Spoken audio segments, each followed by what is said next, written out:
Eastbound I-70 at Monaco. That's been cleared out of the way. Still big-time backups past Pecos. So if you got to travel out to the airport, give yourself about 20 extra minutes at this time. That crash north of town, southbound I-25 at the Berthoud exit. That's been cleared out of the highway as well. Still seeing residual delays all the way to Highway 34. It is improving, though, on the front end of that stretch. Getting a word of a crash or a stall on the westbound side of I-70 at I-25, blocking the right lane and shoulder at this time. The weather forecast. Going to be a rain-snow mix likely later on this afternoon with a high of 40. Right now, it is raining, and it's 40. With your impact traffic and weather, I'm Pete Wagner on 630 KHOW. Some of the biggest gifts don't come wrapped in paper. Foster your child's future by opening a savings account from College Invest by December 31st. You'll get a Colorado tax deduction, and the joy of knowing your gift could change your child's life forever. collegeinvest.org. I'm Tom Martino for Ideal Home Loans. They have the rate guarantee. If rates go down, they will refinance. Channel 9. Yeah. Oh, is Tom not coming? He's finishing something. Late for a date. He's late. He's late. It's a very important date. Did the rabbit say that? Do I have any headliners?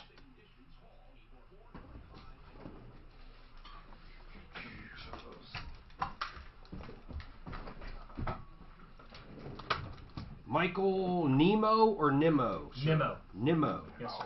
Thank you. So it's not Finding Nemo. Right. I know, that's where your brain wants to go when you see that. I have a website called findingnemo.com. Oh, that's pretty good. Right, That's I smart. like that. Cool.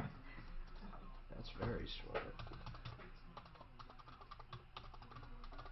You guys okay with that?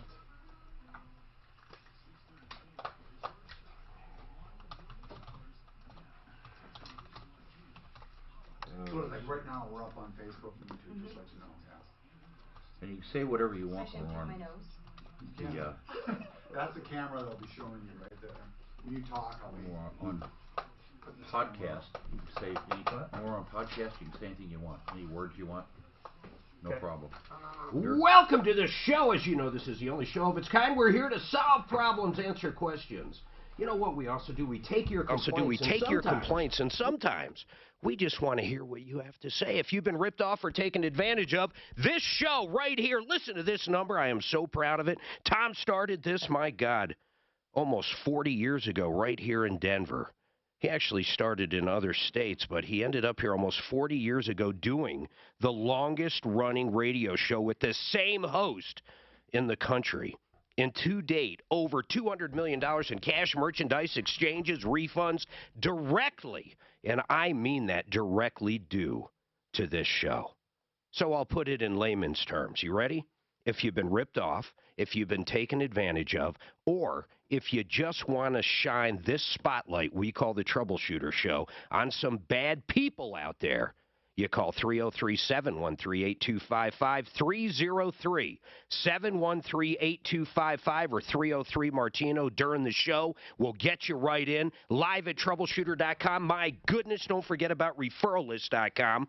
We're always talking about bad guys. How about the good guys? How about great guys like Michael Nimmo with the Denver Trial Lawyers? We've been talking about these guys a lot. One of the reasons is the amount of money they have recovered for consumers is absolutely unbelievable. You know, Steve there, Michael, is Steve kind of the founder? I'm not quite sure of the hierarchy, if you will, of the firm.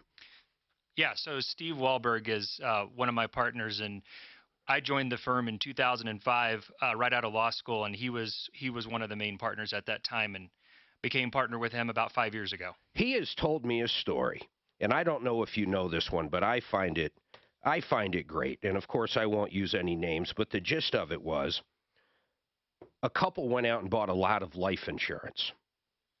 Husband takes off after everything was approved on the life insurance and goes to Mexico, apparently on vacation or work or something. Do you know this story? I hope you do. I might know this story. It depends on where it goes. Okay. So listen to this. This story is amazing. So they buy a lot of life insurance. If I recall, Steve told me $1 million, $2 million in life insurance, different policies. Husband, a couple months after everything's approved, goes over to Mexico for a vacation or something. Dan, this is crazy. So next thing you know, he disappears. Nowhere to be seen, but no body. No body anywhere. The life insurance companies, when the wife or the spouse wants the money, she wants to cash in on what they paid for, the life insurance, they won't do it. So you know what happens? This is what Steve tells me. You guys got involved, and even though there was no body, somehow a death certificate was finally issued by the place in Mexico, the small town, and you guys got them all their money. I do know this story. That is an incredible. I mean, think about that. No matter what side you're on, of course, everybody listening's thinking, I know what happened there. This doesn't sound right. This guy went down there and disappeared. But according to the contractual agreement on the life insurance, if there's a death certificate, I mean, ultimately, people should get paid, right? That's correct. Do you think those companies have people down there spying to see if this guy ever comes around again? I mean, what do you think about that? I definitely think they do. They do it in Denver, so they're definitely going to do it in Mexico. So they're doing it everywhere. Yeah. What's another big one you guys have recovered? Outside of auto accidents, give me something that's a little outside the box that Denver trial lawyers has got. I love stories like this. Well, I can tell you about a case I'm working on right now that's really interesting. What is it?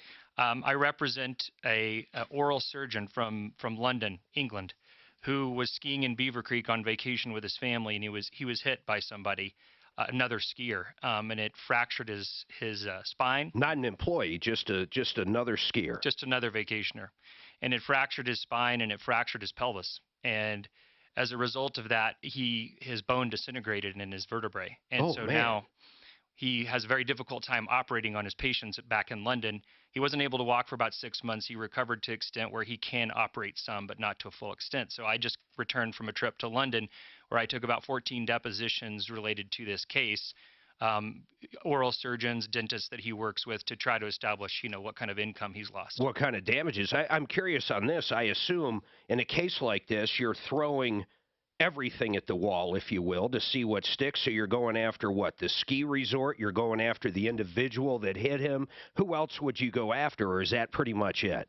Well, is there any third parties, like a company that made a bad ski or boot or something? That's always a possibility. In this particular case, we can't even go after the ski resort because there is no claim that the chairlift or something on the run, like a rope or a fence, had anything to do with the accident.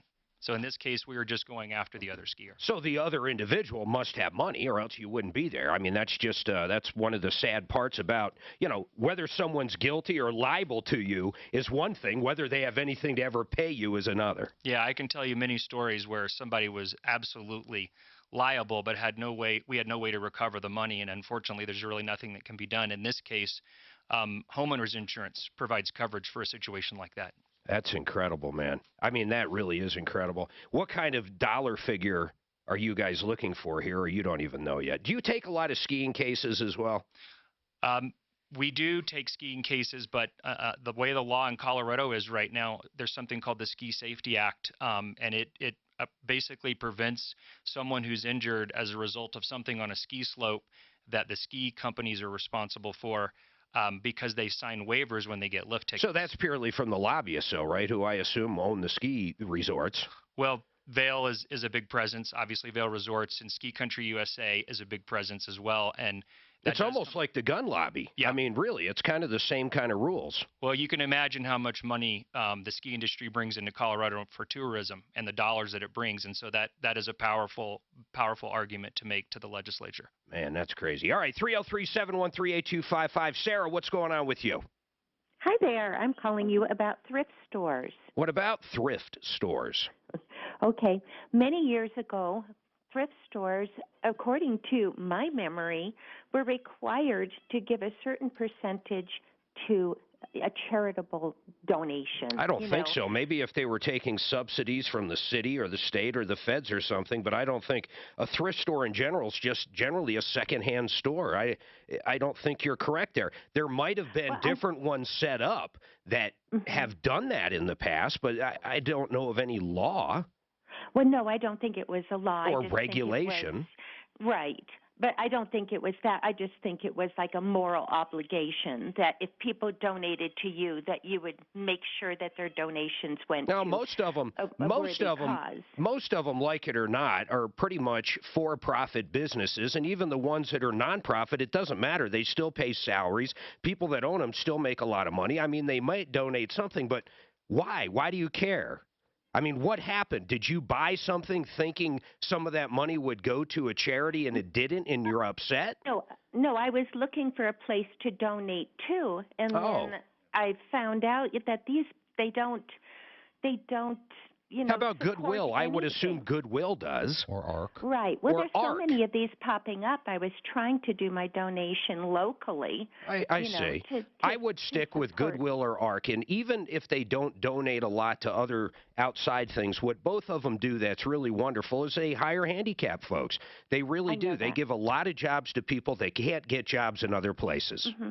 I'm talking about the small pop-up thrift stores. Yeah, most of those are going to be for profit. I mean, I doubt they're donating anything. I'll say this, though, if anybody out there knows of a certain one that does donate to good causes when people shop there, let's get that number to Sarah. So, Sarah, hold on. We'll take your information. And if anybody knows any out there, 303-713-8255.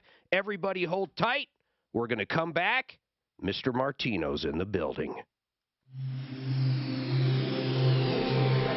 What military? If they get You're having a hard time talking today, aren't you? I know. But if you get an actual Hold on, guys. receipt that's a donation. Yeah. Well, too, ARC and Goodwill have stuff donated to them all the time. How do the other thrift stores get their stuff, their stock? They have to pay for it. No, but you can write it off in taxes. Regular thrift stores. Yeah, but I'm write saying it off in a taxes. Master Rooter, these are great plumbers. I've been talking about them for a while now. Here's what I love about Master Rooter. Ready? They're not going to rip your head off when it comes to pricing. They're going to do anything you need done when it comes to plumbing, whether it's just a toilet installed all the way up to a full replacement of your sewer line. And what I really like about these guys, when it comes to big ticket items like a sewer line replacement, they can be up to half the price of the other guys. If anybody ever tells you you need a sewer line replacement, you get a second opinion and you call Master Rooter. You ready for the number? Here it is. 720-434-3406, 720-434-3406, or check them out at referralist.com. You have a style that's a little different than Tom's. It's a little more P.T. Barnum. Well, geez, I'd hope so. But I like Not it. robots. Yeah, I know. See what I'm talking about? Pop-up commercial that they do now? Yeah. What? All of a sudden, He didn't go back down, did he? hey, I don't know. No, I think He stuck his head in the door.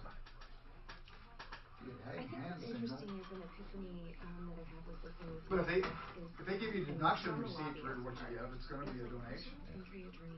Only if they're a nonprofit. Not the lobbyists, but the lobbyists for the people, because there's all these other, the gun lobbyists, even the tourism lobbyists. There's all the oil and gas lobbyists. They're fighting for the business, and people like you are literally lobbyists for the people. Yeah, sure. In 2010, I ran for House of Representatives. You did? Cause I was upset. Our representative? I watched her in House and House Representative sit there, watch TV, read magazines, not paying any attention to what's going on. And when it came time to vote, she walks out in the circle where all the 200 lobbyists are. There's 200 of them there? About 200 of them. They have to have a tag, a big tag that says they're lobbyists and for what. They have to be marked. But goes out and talks to the 3 lobbyists out there and comes back and votes what they say. She doesn't have any say. Well, it was a teachers union, and I can't remember what. There was 2 teachers union and some other one. But that was it. She had no say in what happened. Because they paid. Hi guys. How are you? And the system stinks. Hey, I got a question. Why are most lobbyists lawyers? Oh, because they have to talk to lawyers. That's probably a good answer. What do you mean they have to talk to lawyers? Well, most of the lawmakers are lawyers, you know, Right. and they're written up as law, and a lot of lobbyists actually write up the actual stuff they want to be put into bills and stuff, and it cuts out a step or two. And also, they know how not to break the law. When it comes lobbyists, when it comes to what to do and what not to do in lobbying, you know, most of them have actually know that kind of law. Pay off your mortgage and access tax-free cash without repaying the loan. It is possible. With a reverse mortgage from American Financing, homeowners 62 years Mr. and Nimmo is older the president will live of a the stress-free, CPLA and works mortgage-free really retirement with our without legislative losing at ownership the of your Capitol. home. Yeah, Steve Doing was telling me exactly that. what you guys are talking about right now. Which I'm sure you're doing anyway. It's a solution worth considering. You know, many times, if you want to postpone lawmakers using your are so retirement savings, passive. touching your Social Security, They'll take or things if you as want to written remain in your current home for by years to come. popular lobbyists and incorporate them. They really do. All about personal relationships. Yeah. I've learned that. That's what I saw when I was there. And it's a very powerful job to have. It is.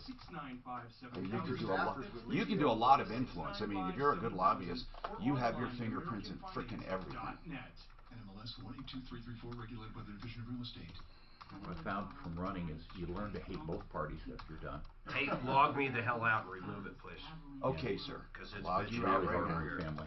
Right now, you're being logged out, and everything's being... Okay. Let me make sure. I'll just Takes a year to Mark, raise I just money, use and I a year use to run. incognito, by the way. Takes 2 years Is that what of you your do? life, full time. Then you're never. They never. I go through all Trash the hoops, everywhere. Your entire Incognito. life is You about No, I end don't. up- You end up that's on what I do. the, That's what I do. I find it to be wonderful. Just horrible things that they do. We had our trash picked up for 2 years. Do you still want 2 spots? They go through it.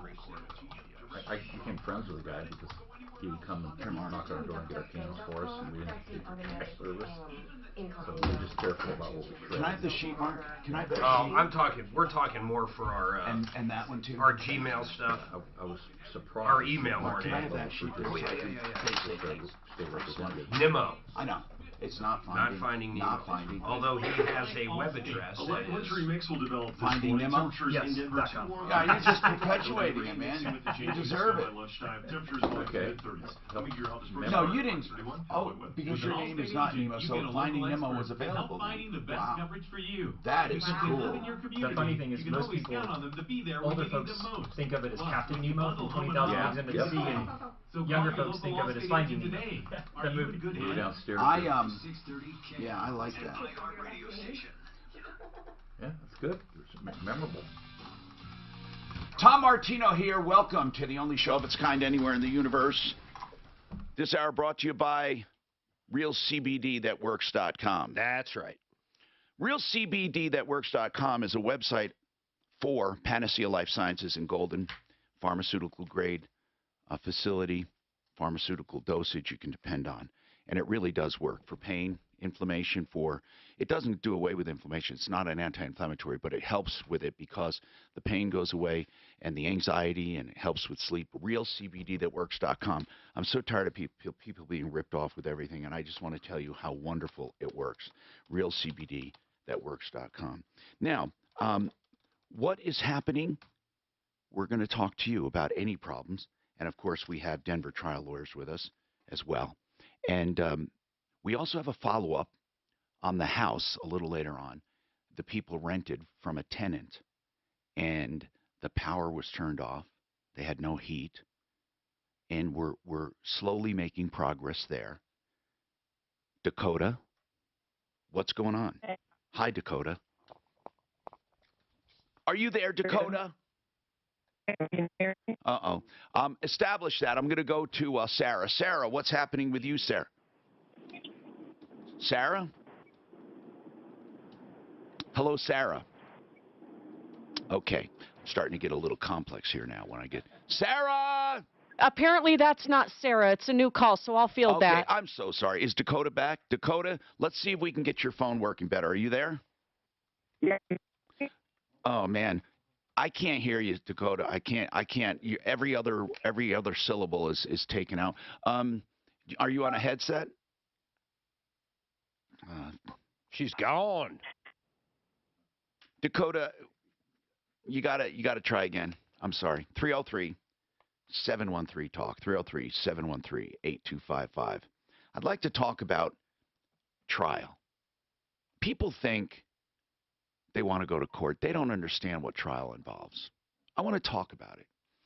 with personal injury, not normal personal injury, let's call this the catastrophic kind, medical malpractice, even when you think you have a wonderful case, let's talk about how difficult it is. Now, the reason I say that is because when you get a firm who takes it on, they really have a pretty good idea.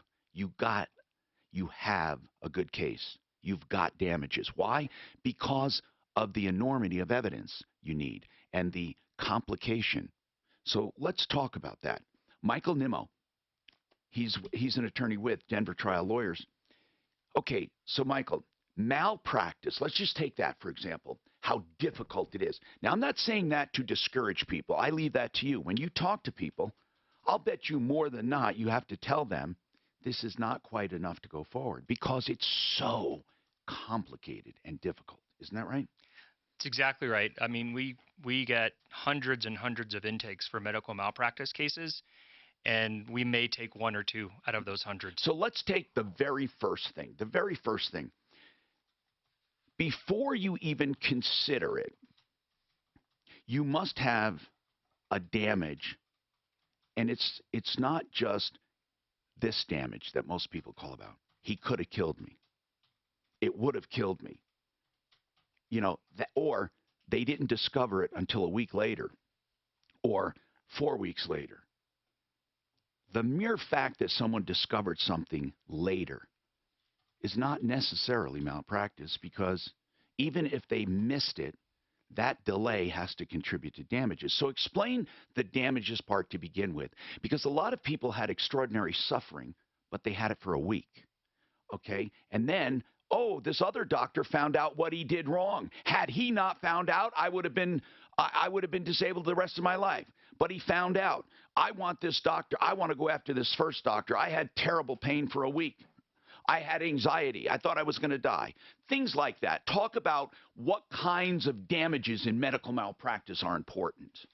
Sure. I mean, medical malpractice is a unique area of the law. There is a cap on damages in medical malpractice of $300,000. Now that to me seems ridiculous. It is ridiculous. And that's because of lobbyists. Now, is that cap just in Colorado? Yes, it is. There's caps for different states, and some states don't have them. All right, but because why should it be $300,000? What if someone is incapacitated the rest of their lives? Right. So let me tell you something even more ridiculous. If you are killed as a result of medical negligence, that is capped at $300,000 in the state of Colorado. If you are killed in a car accident, that is capped at $468,000. Now you tell me, why in the world is someone's life worth more when they're killed as a result of a car accident than medical malpractice? Both of those limits are ridiculous in today's day. So here's what I want to know. How do you get these multi-million-dollar verdicts? I've seen them. I've seen what you guys have done. Verdicts, judgments, and negotiated settlements. Why would someone negotiate a settlement far in excess of that? Or why would a judge, well, how do you get damages more than that? Right. So economic damages, what we call economic damages. Is that the cap, or is the cap on everything? The economic damages aren't necessarily capped. So that would be medical expenses and lost wages. But what about lost potential wages? That would not be capped either. Okay, so the cap is on what? The cap is on pain and suffering, and the cap is on any physical impairment that you suffered. Now, of course, if it's a wrongful death, you don't have those because you've died, and you don't have economic damages. You're capped at the wrongful death. So it's the cap on what. It's better to be injured than dead when it comes to malpractice. Absolutely. For the family. Okay, but I want to know, with an injury, a medical malpractice injury, right? You're capped for pain and suffering at $300, not on economic. Let's take one at a time. How do you put a value on pain and suffering? Seriously, now, how do you do that? Why is one pain and suffering worth $100 and some worth $300? How do you mentally reconcile that? Yeah, it's really difficult because the pain and suffering. In your experience, what causes it? Well, generally speaking, if someone's medical expenses are higher, that's a sign that their injury is worse, and so the pain and suffering arguably is worse. And so we use the economic damages to argue pain and suffering. Could you have an extraordinary pain and suffering loss without permanent damage? Yes, you could. You absolutely could. So somebody who said, I went through a month of hell, could get an award even if a new doctor discovered the mistake. Right. I mean, the mistake would have to have caused that extraordinary that's pain. what I meant. Yeah. Okay. So now, economic damages are not capped, but so that means somebody who's been working and has a wonderful future ahead of them could get some money then. Correct. Yes, they could recover their loss of future income if, assuming you can prove that someone was at fault and it caused the injury and it was causing them not to be able to work. Now, are there punitive damages on top of all of that? There's a caveat to that. There are, but they're very, very rare and very difficult to get. That's what I wanted to talk about because many people feel they're entitled to punitive. First of all, what is a punitive damage? A punitive damage is a separate category of damage. And it comes from the word punishment. Go ahead. Yeah, and it's made to punish the wrongdoer. Okay. It is not made to compensate someone who's lost something. It's more to punish the wrongdoer for their conduct. If they were egregious in covering something up. Right. So the standard in Colorado to prove negligence is reasonable and carelessness, whereas for punitive damages you have to prove that the conduct was reckless, which is beyond carelessness. Reckless Have you ever done that? Yeah, we have some punitive damages cases. The judge has to approve your request to ask for punitive damages. You can't just ask for it. All right, let's go to Dakota. Dakota, let's see if we establish better here. Dakota, what's happening? Can you hear me now? I can. What's happening, Dakota? Awesome. So I recently went to a company, Sprinkler Auto, in Longmont. What's Sprinkler Auto? Sprinkler Auto is a family-owned auto dealership. Okay, I wondered if it had to do with lawn irrigation. So we're talking about cars. So does this involve the purchase of an automobile or maintenance? It does. It involves both, actually. Okay. All right. So why don't you hang on, and we'll come right back to you now that we have a good connection. I'm Tom Martino. We always like to go after bad guys. And sometimes there are no bad guys. I'm just catching up here. So did you do my Mile High Estate? Okay, so I'm doing Sheridan. DUI. It typically is, yeah. It is DUI. You still have to get permission from the judge to ask for it. Okay. This report is sponsored by Indeed.com. Troubles in the Hey, we'll see you. Thank you. Always good to see you. See ya. Talk to you next week. Bring us some other great clients. I should have said that earlier. Broke my back and Also getting word from CDOT, there's a full closure of Highway 285 in both directions there. That's at Northport here in Notion. Yeah, I got something for that. What's that? They would do nothing right away. With your impact traffic weather, and I also had good help. Yeah, I got you. But that's not what we were talking about. Well, she said that. Yeah, no, I know what she's saying because then it doesn't track anything. But I'm talking just for having the emails and shit. You know, wouldn't know to do that. We just recently had. All right, SheridanAutotech.com. Kevin Calkin owns Sheridan Autotech. And why are they different? Because he runs it like a family and his customers are an extended family. And I'm telling you, he means it. He has thousands of satisfied customers. Become part of the family. 2 locations, Colfax just west of Wadsworth. In Aurora on Havana just south of 6th Avenue. Just go to Sheridan Autotech to find out more. 303-455-7242. Someone you can trust. Uncle Kevin at Sheridan Autotech. I like the Uncle Kevin. That fits him. I know it sounds almost perverted. I do it. Yeah, but it fits him. Because people remember. Yeah. Joe Biden one. Him sitting in a pool. Stroking a little boy. A little boy was stroking him. Oh, Jesus. Just where was this? Get over it. Joe Biden says, oh, lifeguard. My hair, I have long hair on my legs and it turns blonde and the boys like to sit on my lap and stroke my hair in the pool. What? No. Did you hear that? No. It was great. Disgusting. That's how I found out about roaches. Now that I don't know if it was roaches. You know, but that, oh yeah, just look at Biden full long hair or whatever. Biden's are headed for a big fall here anyway. God, that's crazy. My wife and I, we have it was kind of like when Mueller finally came out and you got to actually hear this guy talk. And you just go, my God, is he? He flies out with robotic surgery. When they go back. I don't think he was like that. I don't know. Airplane in there and everything. I don't know. You guys aren't fair. 16-year-old He's a nice guy. He was a nice guy. Hit a motorcycle. I'm saying he's lost it. I think everybody else. I don't think he did anything on the report. He gets a pass from the media though. He just had 50,000. Because it came out. He lost everything. He lost his hangar, Not really planes, destructive or whatever. he lost everything else. But it's terrible as far as We couldn't believe the doctor. Do you listen to that channel? Named his doctor and stuff. You would have an umbrella policy like $5 million. I didn't listen to it. I have a $5 million. I read that Barrett story. I do too. And I don't have near that money. I know. I do too. Just because.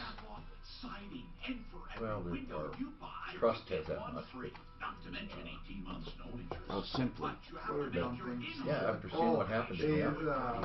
Ask Buddy Mitchell if there's anything special he wants, or ask Daft to do it.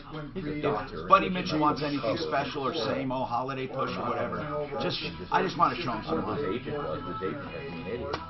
And when she got on, she said, and I want to do. Okay, I know I have to drink water. I don't like it.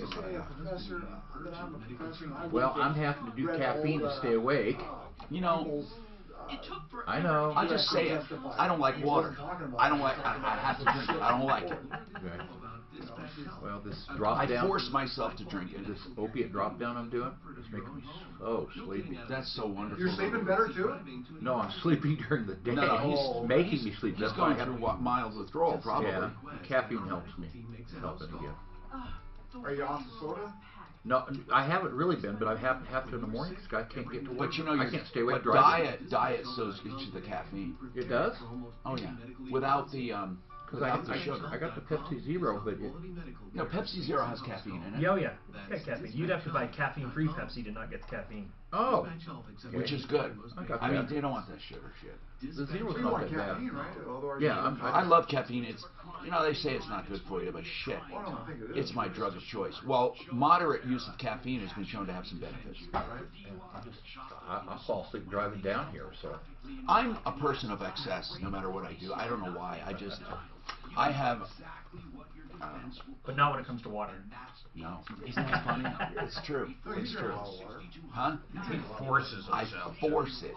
Do you like it? You like it, don't you? Man, that's good for you. If you dehydration is a problem that most people have. They don't even know. Especially at this altitude and dryness. Most people don't understand that.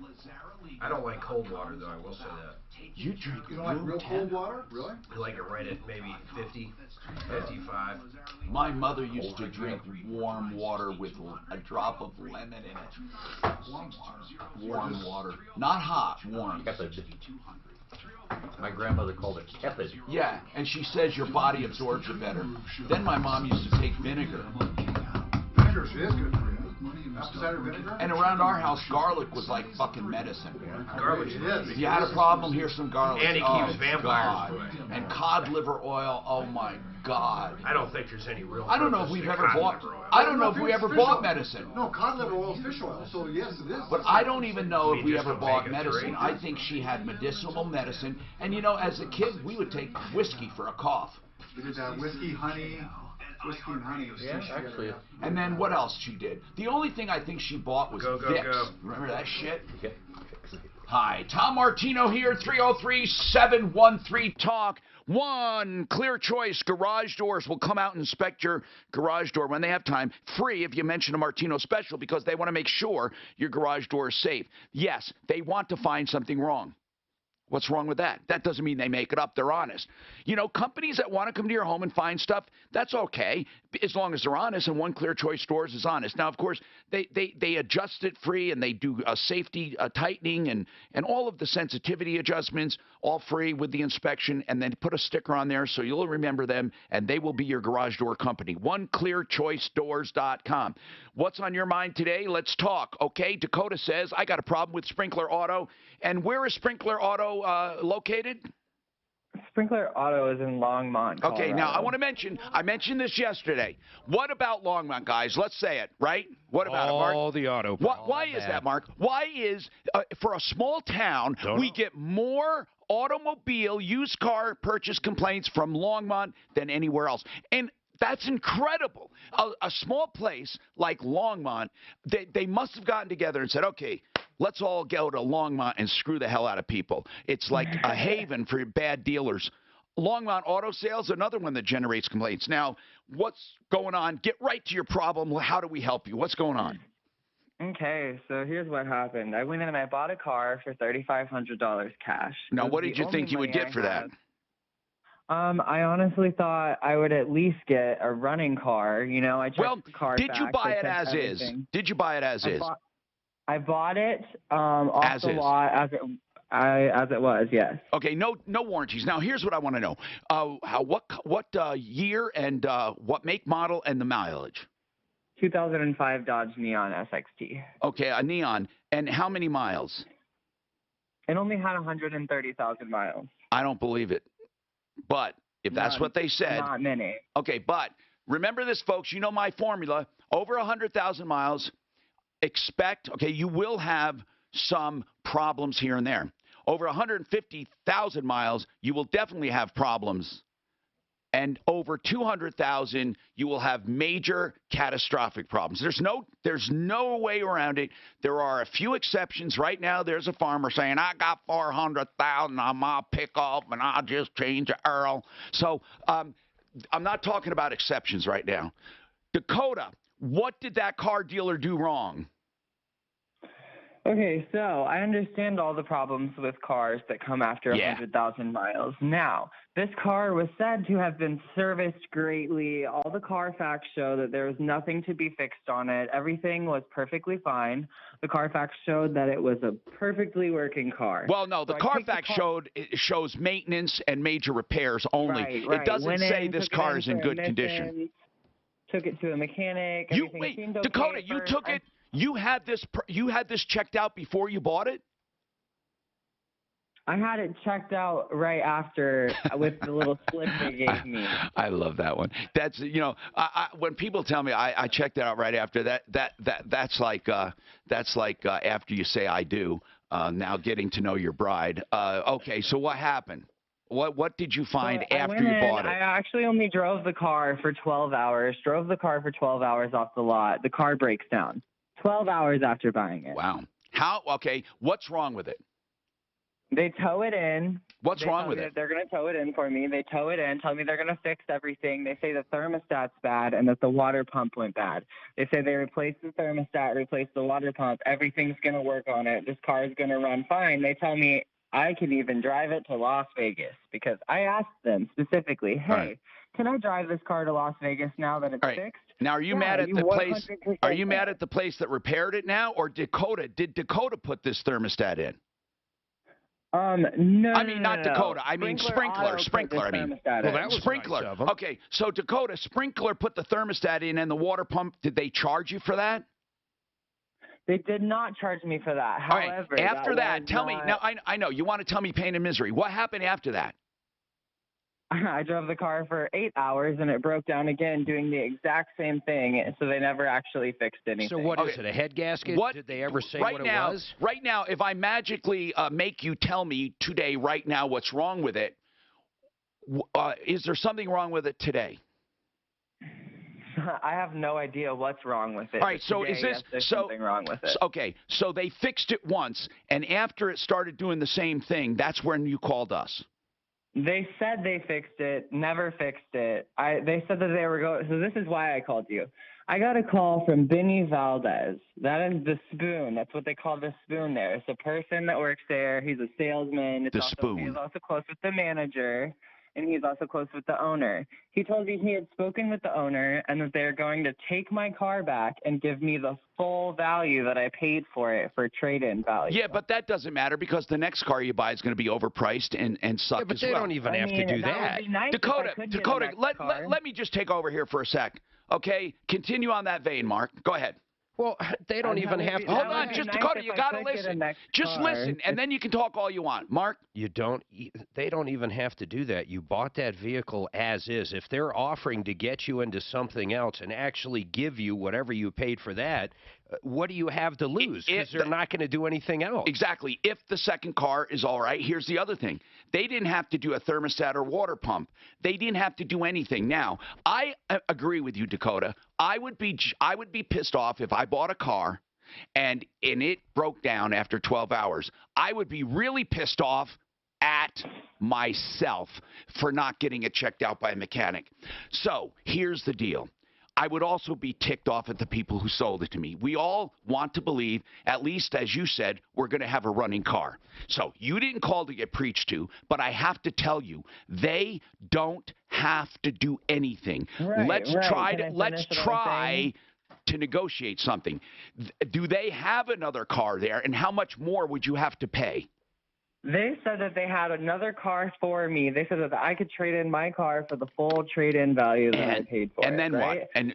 And pay what? I got a call from the owner today, and he's like, actually, because we don't want to take the car back, I'm actually only going to either give you $500 trade-in value or just nothing at all. And I'm like, your employee told me on the phone specifically that I could get $3,500 for this car. Yeah, but they won't so if now. I was told that, then how is that not a thing?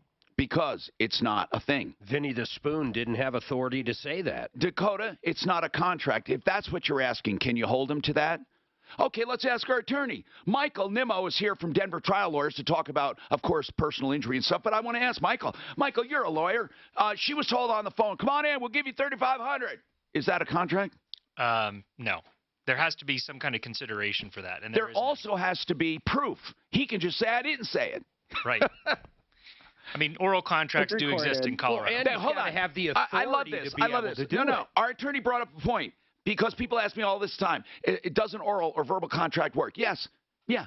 That's right. What is a contract? The definition is an agreement of terms. So you can have an oral contract if you both agree on exactly what was said and all of the terms. Yeah, you have an oral contract. Most of the time, that's not why people ask if they have an oral contract. They ask if they have an oral contract because both parties are representing something different. So you don't have an oral contract. Even though they're enforceable, they are literally enforceable only if both parties agree. Yeah, no, but I still disagree with that. Or there's evidence. There still has to be authority. If you told me right now that iHeart's going to give me $1 billion, I can't hold iHeart to that. Well, you know what? There is something called, an agency, and sometimes, Michael, sometimes they can be held responsible for their agents. Yes, if they have the authority on behalf of the company or whoever they're working for as an apparent agent. That's right. They could be held liable. But well, I'm sorry. I just got to understand this. So a checker at Walmart has the authority to let me walk out with whatever I want? And no one would think that. That's not reasonable. But if you're working with a car salesman. But to think Vinny the Spoon has the authority? If that's the guy that sold her the car. If Vinny's the guy that, seriously now, he sold her the car, he's been talking to her, he goes into finance, comes back and says, we need 500 more or whatever. In the course of this, he is apparently an agent. He signs the contract and you go out the door. Then the next day you come in and complain. He says, you know what? We're going to put you in another car and all you have to pay is $500. They could hold that dealer liable. True? That's exactly what happened, but he never said I had to pay anything else. It's exactly what happened. He said, I'm going to let you come in and we're going to trade in your car. Hold on. If I call him right now, or we go to small claims court, this guy will say, yep, I told her that. I said we would do this, and I agree. Would he say that? I don't know. He said Benny Valdez agreed to letting me trade in my car. Dakota, I'm not asking your perspective. If we ask Vinny the Spoon right now, did you agree to this? I'll call and ask him. All right, hold on. We'll call and ask. Let's just say this right now, Dakota. You have nothing. I want to tell you the truth so you don't go off half-cocked. You have nothing. You don't have a contract. You don't have a promise. You don't have a right to a refund. You don't have a right to a trade-in. You don't have a right to repairs. Not under the strict sense of your as-is purchase, okay? Now, if this guy something up and you could prove it, like that transmission was jammed with sawdust or something that was so apparent that you could say, they hoodwinked her. But here's another thing people get wrong. They tell me. That's what they did say. They said the transmission is actually the problem now and that it's going to be $2,000 to fix. But Dakota, why does that make them liable? Why? Because they told me that the car was running, that they replaced the thermostat. Running. But if it was the transmission, then why is that my fault? The car was running, Dakota. Do you realize even if the dealer knew the transmission was bad, they don't have to tell you. They don't. They're not obligated to tell you. Here's what they can't do, technically. If you say, hey, how is this car? And he says, oh, man, the transmission was just rebuilt. It's in perfect shape. Or if you said, how's the transmission? They say, it's great. If you can prove that, you might have something because it's a specific promise.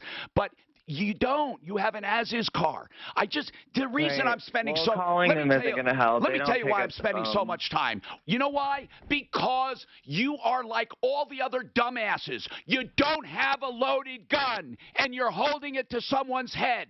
It's better to know you don't have a loaded gun, so you can use a knife. Fucking people think they watch too many fucking movies. I like that. Retro foam long? But I thought they would give them the $3,500 for a trade-in. They say that? Is Mark calling? Her biggest problem. You are No, but he was saying, he said what he wanted $3,500, a different car. By the way, I heard Vinny the Goon. Vinny the Spoon. Yeah, they'll give her $3,500. You know what? When they said that, okay, he'll say, okay, yeah, we did say that. Here's a car, $7,000. It's worth $3,500. You know, but they'll say, here, we'll give you full $3,500. And then off is $700. There are so many ways to get around their oral contract. Well, she has to rely on it to her detriment, and she's not, because she's still got the car, and they're not giving. I mean, they're just voluntarily saying we'll give you $3,500. God, you came in here and gave me coffee. I didn't even know it. Thank you, Daphne. But they were going above. They're actually going above and beyond. Yeah, I can't. I'm ready. Seeing is believing. Oh, it really is. Here's what you do. Foamyourwalls.com. Foamyourwalls.com. You're going to see an extraordinary insulating product for houses that are already built, whether they're old houses without insulation or you think you have substandard insulation. Most likely you do. This will make your home more energy efficient, up to 50% savings on energy bills. It makes your house more quiet, up to 80%. Listen to this. It is not a spray. It's not an epoxy. It doesn't get hard. It is a high-tech injection foam, and it gets like a little more firm than, let's say, like a shaving cream, and it fills every nook and cranny. It has extraordinary R value. It's environmentally friendly, and they do it from outside the house without disturbing your living space. Yes, you can have new insulation in a day. Foamyourwalls.com. The best retro insulation on the market. 720-676-6333. Not that it matters, but you and Mark and I are calling Dakota a she.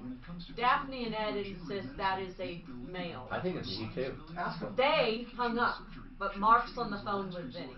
So the caller hung up. Okay, we're going to take the vote. You thought female too? A smoker. Yes. No, I thought female male. Smoker. I thought it was a female. I thought female with high testosterone. True. With Dakota, it's like Pat. It's not Dakota. You just said Dakota. Yeah, it's like Pat. Dakota. Dakota. I know, but the name could be boy or girl. It's like Pat. Like you said, or Nick.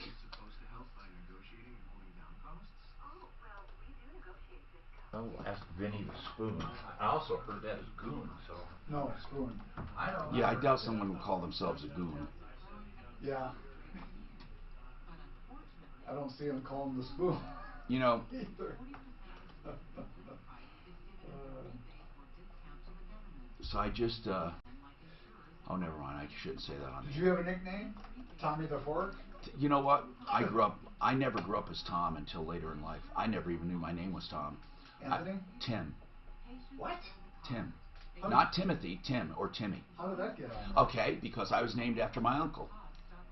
And my uncle, I was named after him because he died from pneumonia at a young age. And she loved her brother Tommy, so she named me Thomas after her brother.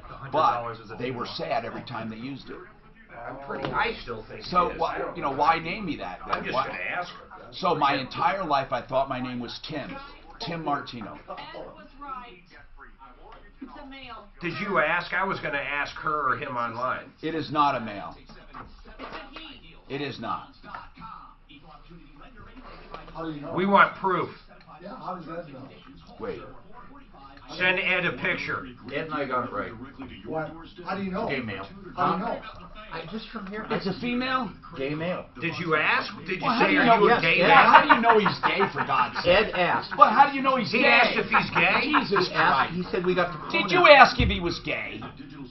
Of course No. not. He said it's a gay male. They He gave him automatically assumed it. Excuse me, are you a gay male? How do you assume it? They gave him a stick, and he waved it like a wall. By the way, You assume he's a gay male? I do too. Ooh, lunch! Ooh, Lunch! Me too. Bro, Me too. listen. I respect the fact that it takes one to know one, but not in this case. You're wrong. $50. $50. 50 rolls? Is that what he said? I've stopped guessing, bro. I've stopped guessing. Because one time. Oh, never mind. I didn't want to get into it. I mean, there One were time so he was at a bar. Yeah, right from the beginning. Good thing it didn't start that way. I got enough gay family members and everything else. Yeah, I know. I mean, it's like everyday life, but I don't try to But guess. no I one don't give a asked him, shit. is that correct? Yeah. No one No, said He asked if he was And who male or gives a- female. He did ask him that? Yeah, he did ask him. And Okay. Because Ed and I both said it was a gay male, and Ed said He did not say that. No, he asked him on the phone if he was a Will male you or stop female. saying a gay male? Why? What a fucking No, I gay? Why said why Ed- not just a male? I means said happy. Ed and I both thought Happy that's male. what it was. Jesus, I don't understand this. I don't know. Ed and I just both. You're that just was our behind the opinion. times, man. No, it's not. I don't care that you. Gay. Oh, fuck it. Just he's a Gay a no male. longer means happy. Yeah, but that's why the voice was hard to figure out. Because it had an effeminate. I thought it was a heavy smoking female. That could have been too. That's usually like this. That's right. Yeah. No. I smoke Marlboros. No, Tom's right. It's We also sound what. like on The Simpsons. Yeah. Hey, baby, Oh, what yeah, do you the think of my sisters. breasts? Oh, Marge's sisters. Yeah. Yeah. Oh, they were the best. Hi, Tom Martino, your troubleshooter. 303-713-TALK, 303-713-8255. Did you call the dealership? I did. All right, hold on. Danny's got a comment And on this. I talked to Vinny the Spoon for quite a while. Danny's got a comment on Dakota's car. Go ahead, Danny. What's your comment? Yeah, I was just going to say, Tom, you owe them an apology for saying they're an idiot because they do have that dealership by the balls. How? If that car didn't pass emissions in the first 3 days, then they've got to unwind the You know deal. what, Danny? I'm not so sure Longmont Danny, is you're in right. emissions. By the way, Danny, in an emissions area, by the way, if you're selling into an emissions area, you are right. If a car, if during the first 3 days of the trial period for which you have a voucher, even if you don't have a voucher, in the first 3 days, if it does not pass emissions, they have to undo the deal. But you said she has them or he has them by the balls, and we don't know that because she never mentioned or he never mentioned the emissions. Never. Okay, so I didn't assume it. But you're right, Danny. That is a hook. So let me ask Dakota, and I apologize, Dakota. I thought you were a heavy smoking female, but it turns out you're a guy. Is that right or wrong? Am I right? Okay, so Dakota, sorry. I want to know something. Did you get an emissions voucher with that? In Longmont, do you have emissions up there? I did have an emissions voucher, yeah. Okay, and you got yourself the voucher. You had 3 days to get it checked. Did you get it checked in that 3 days? I did get it checked. Did it pass? It passed emissions. Ah, damn. Okay, we just were looking for a hook to get you out of it because had it failed emissions, you would have had a really good case for getting that deal unwound. Yep. Okay, so what did they say about Dakota's car? Well, Vinny basically said he never said that, and I tried to. See? I lured him in I every have it on possible way. recording. Wait. Why didn't you lead with that? Yeah, talk about burying the lead. Really, you do have that on recording. My friend told me to record it at the time. I also had John with me, John from Bath and Granite. We were both sitting there, and he says, record that conversation. I also messaged him about me trading in my car. Send us a recording. I want to put it up against a recording that I have now of this guy saying he never said it. So, seriously, can you send that to us now? Yeah, would you Let's send it hammer to this guy next hour if they really have it. If you have proof, I want to know about it. Hang on. I'm Tom Martino. This is getting exciting on the Troubleshooter Show. Plus more from DenverTrialLawyers.com. You have a chance to ask them anything you want about serious injuries and money. Okay, I am so damn confused about commercials right now. So Simply Floors, hour 2. What the hell? Simply American Restoration. Fix it. He said what he told me. Then Mark. He told her then fix it. He would talk to the owner about it and see if he could make that happen. Integra. That's what he told me. Integra. And I quizzed him. Well, I want to hear the He didn't know who I was. He didn't know who I was, where I was calling from. Whatever. Well, I kept saying she. It's a he. None of it mattered to Vinny. Vinny the Spoon. I don't know why they call him the Spoon. Did you ask him that? I wonder if he spoons guys or something. Vinny the Spoon. So did you ask her when you called up and said that I want to talk to Vinny? Or did she say Vinny the Goon? No, I thought it was Spoon. She said. I thought it said Spoon. Vinny the Spoon. Did you ask for Vinny the Spoon? You know, I don't mind saying it, Mark, but this talk is getting just a little risque for me. Vinny the Spoon. On 630 KHOW. Is there any other utensils? Thomas the Spoon Martino. If you go sideways with him, he'll spoon you. This is Vinny. Have you been called any other utensil?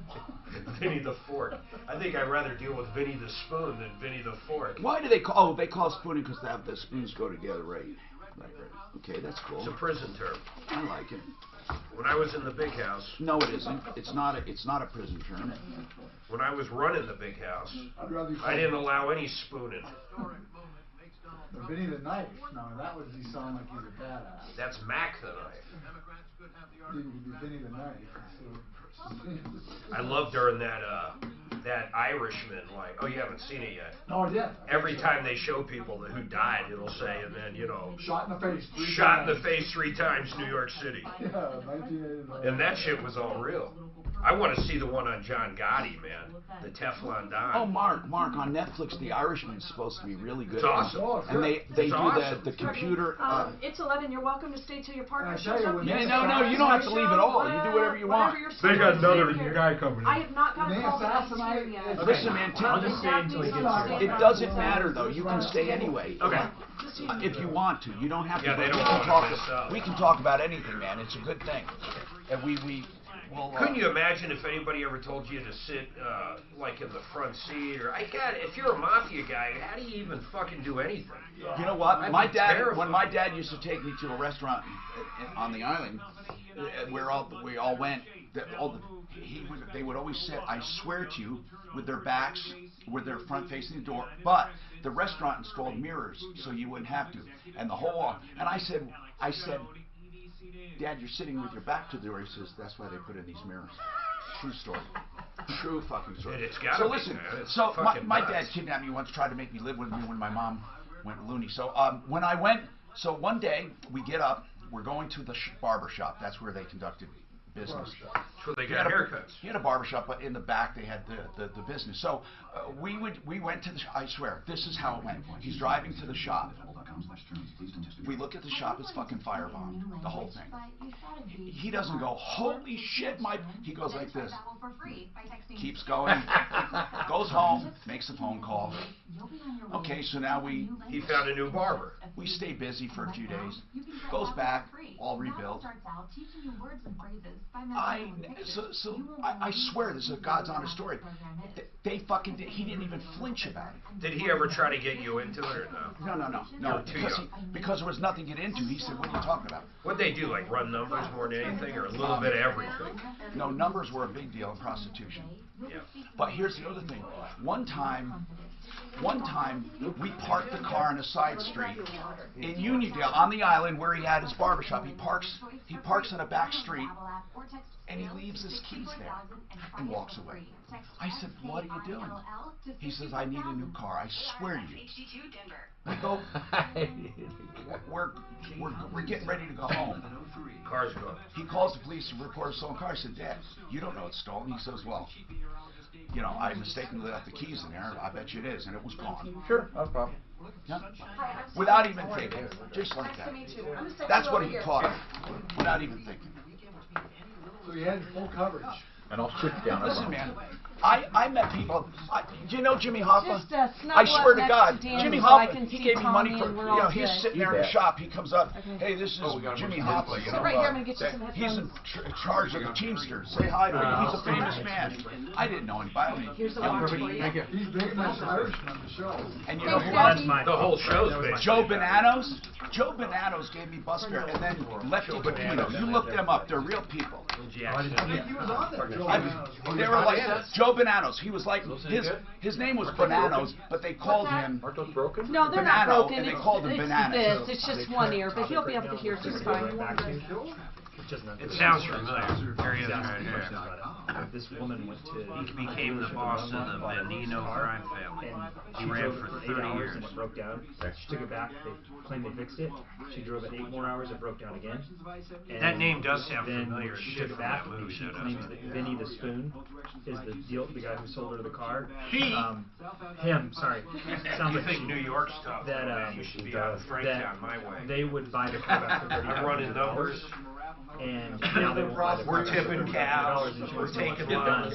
So we were talking about contract, agency, Tipping apparent cows and authority. taking alpacas. We can have you tip a cow. I don't want to talk about that. You got a problem with Farmer Ted? I'll tell you what we're going to do. We're going to go tip his You don't cows. have to touch your face to it. Just up and directly. On when you're talking, off when you're not. If I hit one now, we go live on the air, so just be mindful of that. You got volume here. It's one ear, but it's all good. Okay. Let me know if you have any questions. I ran into one in Oklahoma. We never got it tipped silence though. your cell phones. You don't have to. We ran into it, yeah. Like 2 at a time? No, probably 3 of us. We were all pretty drunk, so it just never went down. I can't say I tried very hard. Medical malpractice in college. No. And I was like, oh, let me tell you about I got medical nervous though because malpractice. there was a Yes, lot let me more tell you cows about this. around, You died and I didn't quite as a know if, result like, of medical malpractice cows would for come up and help each $300,000. other. You die in a car accident, your life's worth $460,000. I was the only one from Jersey. And you explained to me how did that make any sense at all? That doesn't make A any lot of sense. times the bulls Why is are there in even a with cow in the cows. first place? I was like, okay. And I that's not the way guarantee you, on that. you run up and try to tip one of them over, that could go That was bad. good. Yeah, that's well, that's We what got steers out where I'm at now that are stupid, fucking ridiculous. massive.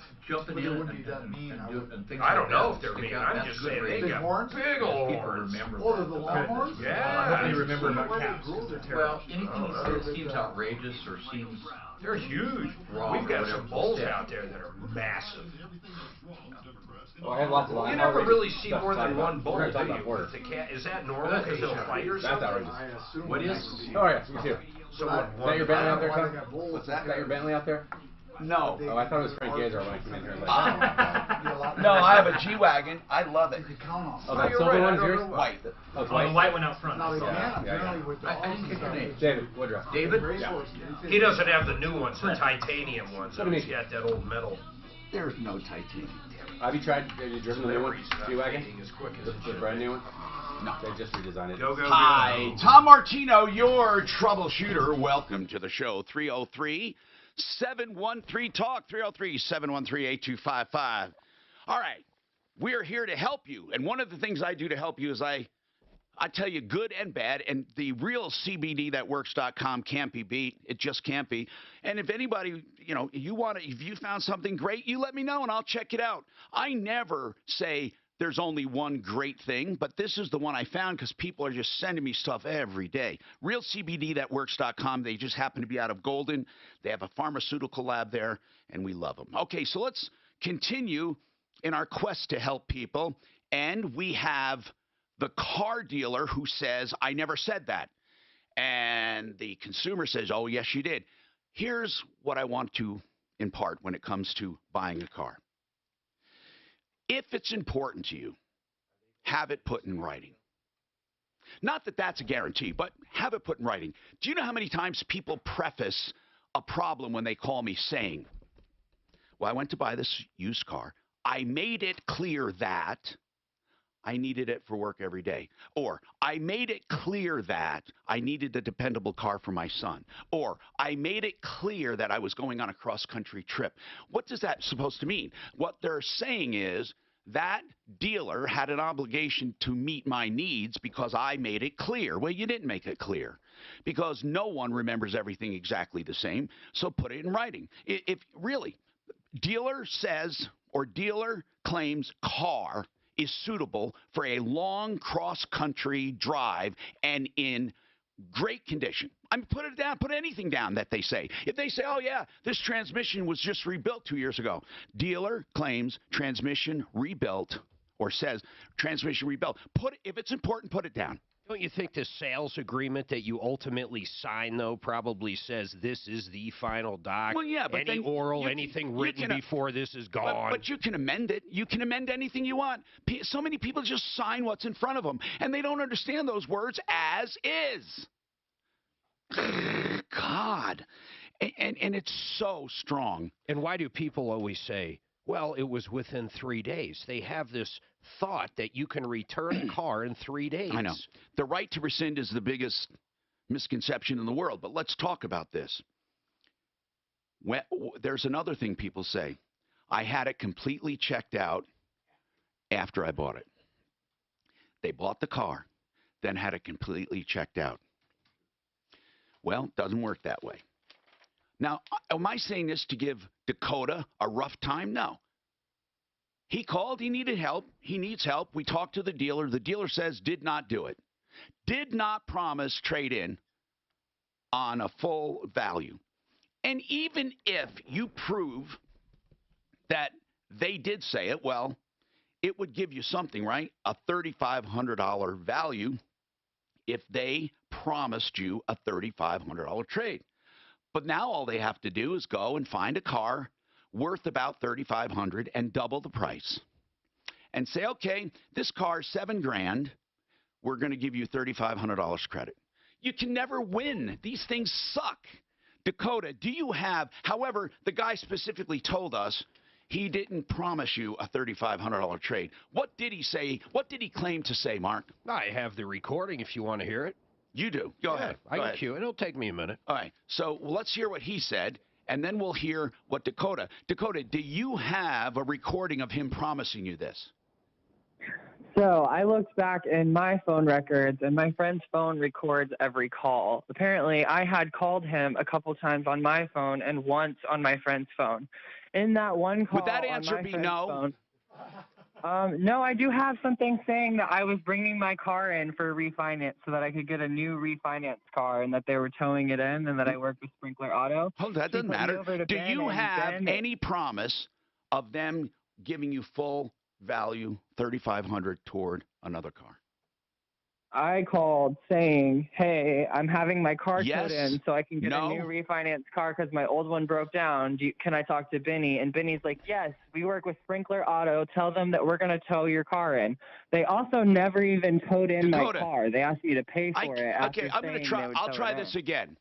Do you have a recording of anyone telling you they will give you $3,500 in trade-in value? I have a recording of me saying I'm towing in my car for that reason, and they agreed to have my car towed in for that reason. What does it? Wait, you have a recording of you saying, "Hey, I'm towing my car in to trade it in." No, they're towing my car in because my car broke down. All right, they're saying, "Hey, Dakota, we're towing your car into the dealership, and we're going to take it on trade for full value." That is why I was towing it in. No, that's not what I'm asking. I guess I'll ask this again, Dakota. Does anywhere, are the words uttered anywhere that they are going to give you full value on your trade? Not in this one, no. Okay. So how would you ever prove it? I mean, Mark was ready to go to battle with him if they promised you that. I got this right. Not that it matters, because the car they sell you could be a piece of junk too. Okay, go ahead, Mark. Play it. This is the car salesman, Vinny. We can't hear it, Mark. You got to turn the mic on. Dakota. Apparently she bought a car and the thing's just not working, and you said she could trade it in on something that's working. Then I guess she just heard from the owner or something that she can't. Can you just let me know kind of what is going on? Yeah, so as far as trading it in, there we can definitely help as far as getting some kind of money for it, get a new Can you turn that up? Yeah.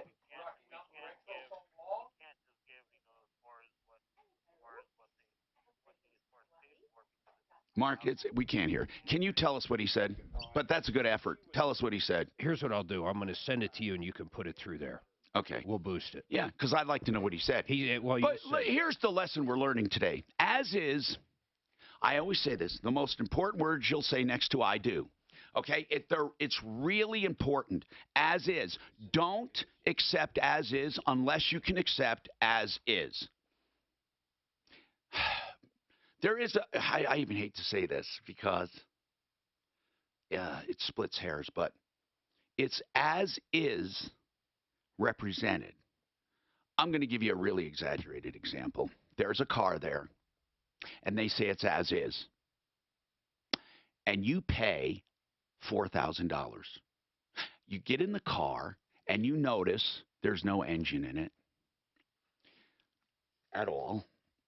And they say, oh, this is not a car, it's a lawn ornament.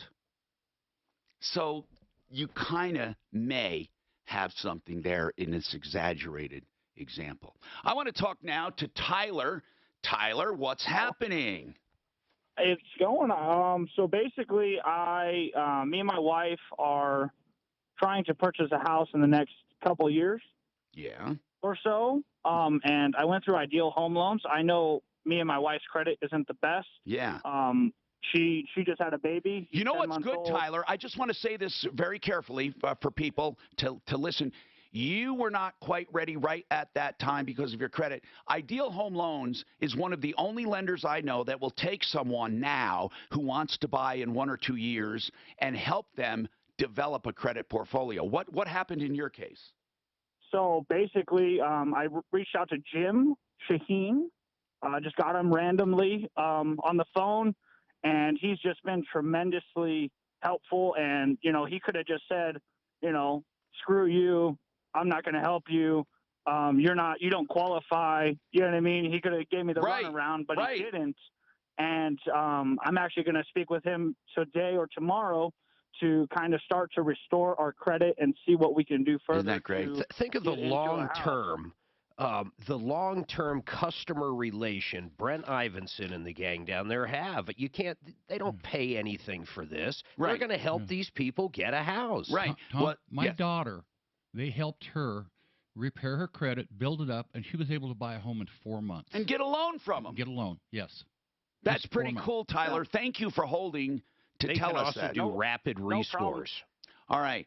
Rapid rescores. What are they, Mark? Explain that to everyone. Well, if there's something that's legitimately not supposed to be there, they can get it reclassified with a new credit number generally the same day. Yep. That's the way it is. A rapid rescore, because normally, you know, having credit repaired takes a long time. Yeah, like if you have something on there from a credit card company saying he was over 60 days, and then you get a letter, what they need from that credit card company saying it's not correct, bam, they can rapid rescore it. Chris Rock had one of the funniest lines. Wasn't me. When it came to credit. He said, man, I went to that restaurant, the line was so long, by the time I got in, my credit got good. I thought that was cool. More coming right up. At Downtown's Healthcare, you think you'll be able to clean that up so they can hear it? Oh, good. He's got his ready. You'll play it then, right? Who do I have? Got it. It's funny he didn't say, hey, the card was... But he didn't say anything, right? He never answered. I know. All right, that's fine. I'll just do something here. I got it. See, that's where Tom and I differ. I don't hear sex. I don't assume they're female or male. It just doesn't even... And that goes for when he's flirting at a bar, too. SimplyFloorsInc.com. 303-456-4660. I usually don't give the phone number because they want you to go to the website to make your own appointment or drop in at 52nd and Ward, the southwest corner, SimplyFloorsInc.com. But you can call if you'd like to talk to Buddy or Karen. They are independent floor covering, meaning they're not part of a big box, a big chain, but they buy just like them because they're part of a group. Then they pass the savings on to you, and the holiday pushes on. 24-month low-cost financing, special rebates and discounts from Shaw, an extra 5% over their already 20, 30, and 40% discounts. That's simplyfloorsinc.com.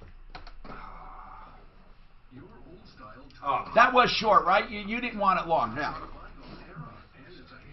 So guys, we're talking about this class action, right? Mark. Right? It's the Porter Hospital stuff, yeah. Yeah, okay. And can you give me a sentence on it? I just want to make sure it's sterilization breach. Porter Hospital was caught by the Department of Health in 2018 not sterilizing surgical instruments. Whoa. There you go. Okay, good. And as a result, lots of people infected. Yes. 2018? Yeah, April of 2018 is when they discovered it. It had been going on for about 3 years. 2017, I got MRSA. What kind of surgery did you have? You could have had that. Hey, can you I got an open wound from frostbite on my heel. Kill that real quick. I'm sorry, guys. I got to kill this for a private question. 6727 or visit DreamStyleShowers.com 720-677-6727 or DreamStyleShowers.com PC 0003837. Brent Ivinson, Ideal Home Loans. Talk about how you can help home buyers. Our Ideal Home Purchase Plan that is an all-encompassing roadmap to buying your next home. It's our 3-week closing guarantee where we underwrite and approve your loan up front. Our home buyer scouting report where you search for your next home so that when we find the house that works for you, you can close and close quickly without overpaying. IdealHomeLoans.com 303-867-7000. Equal Opportunity Lender regulated by DORA NMLS 136756. For terms and conditions, call 844-45-IDEAL. Want military-grade gear delivered directly to your doorstep? Join over 250,000 customers already geared up with Crate Club, the box built by Navy SEALs, Army Rangers, Delta Force, and Special Ops guys. You'll receive seasonal tactical and survival gear essentials to be better prepared at home and on the road, and a digital subscription to our community. Products include backpacks, helmets, hammocks, holsters, vests, and more kick-ass gear. Get it for yourself or gift something unique this year. Rise above the ranks at CrateClub.com. That's CrateClub.com. Looking for the perfect gift?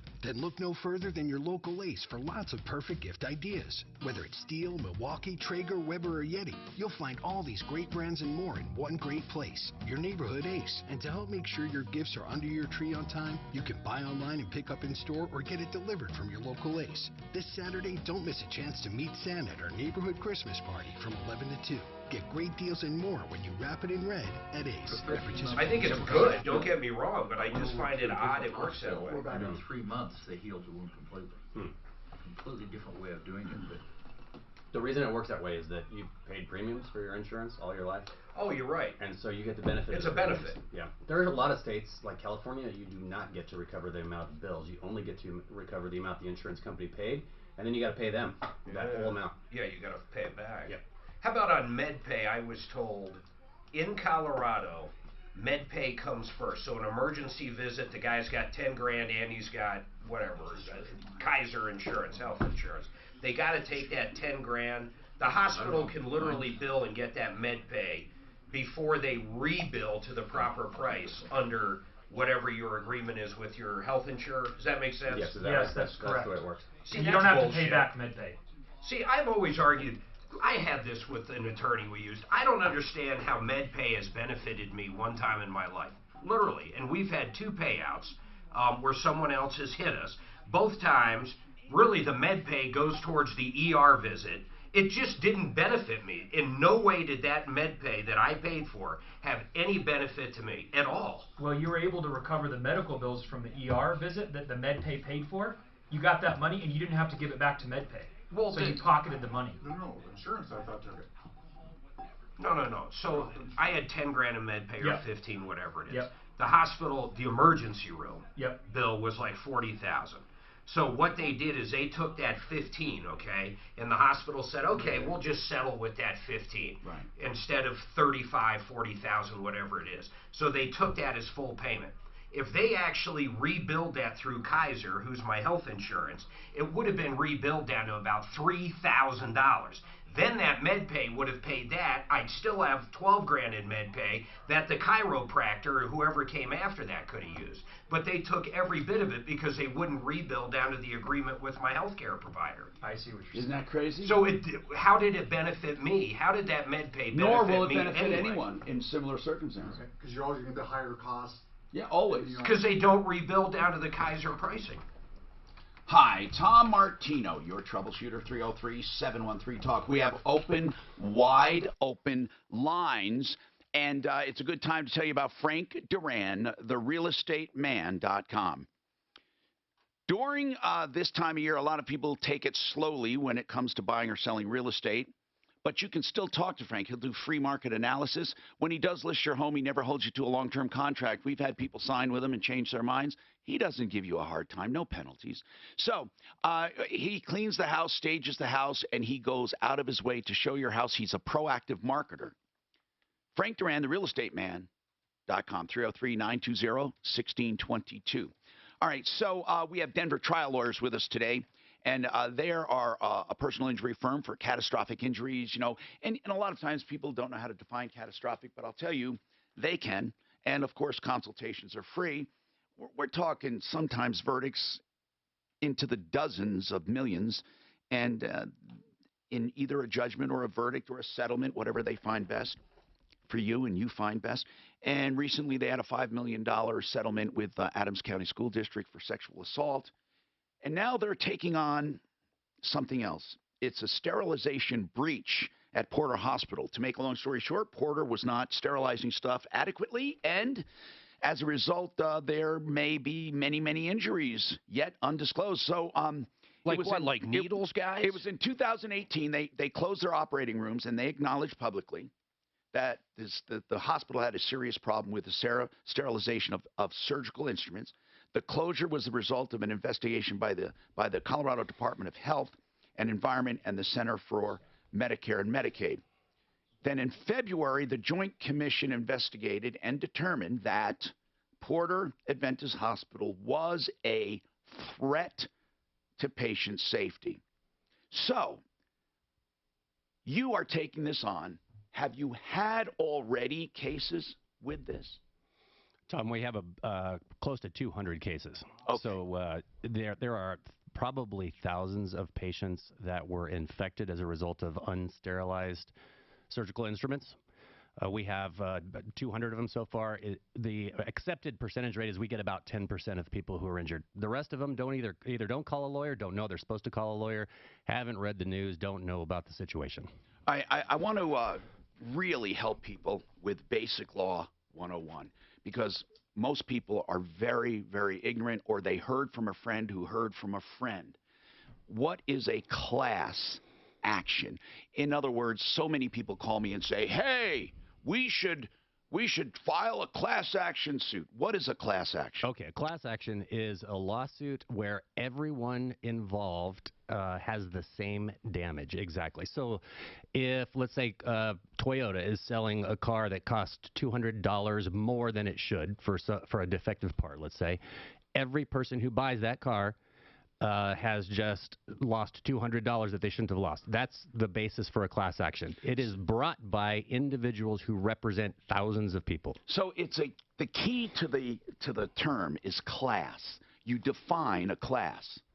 So who defines that? In other words, when 2 or 3 people come to you, they don't necessarily do a class action. They just want damages. So do you guys as attorneys say, we may have a class here? Exactly. So once someone comes to us, such as the Porter Hospital situation, there were 6,000 letters sent out to patients who had surgery at Porter Hospital in a 3-year period.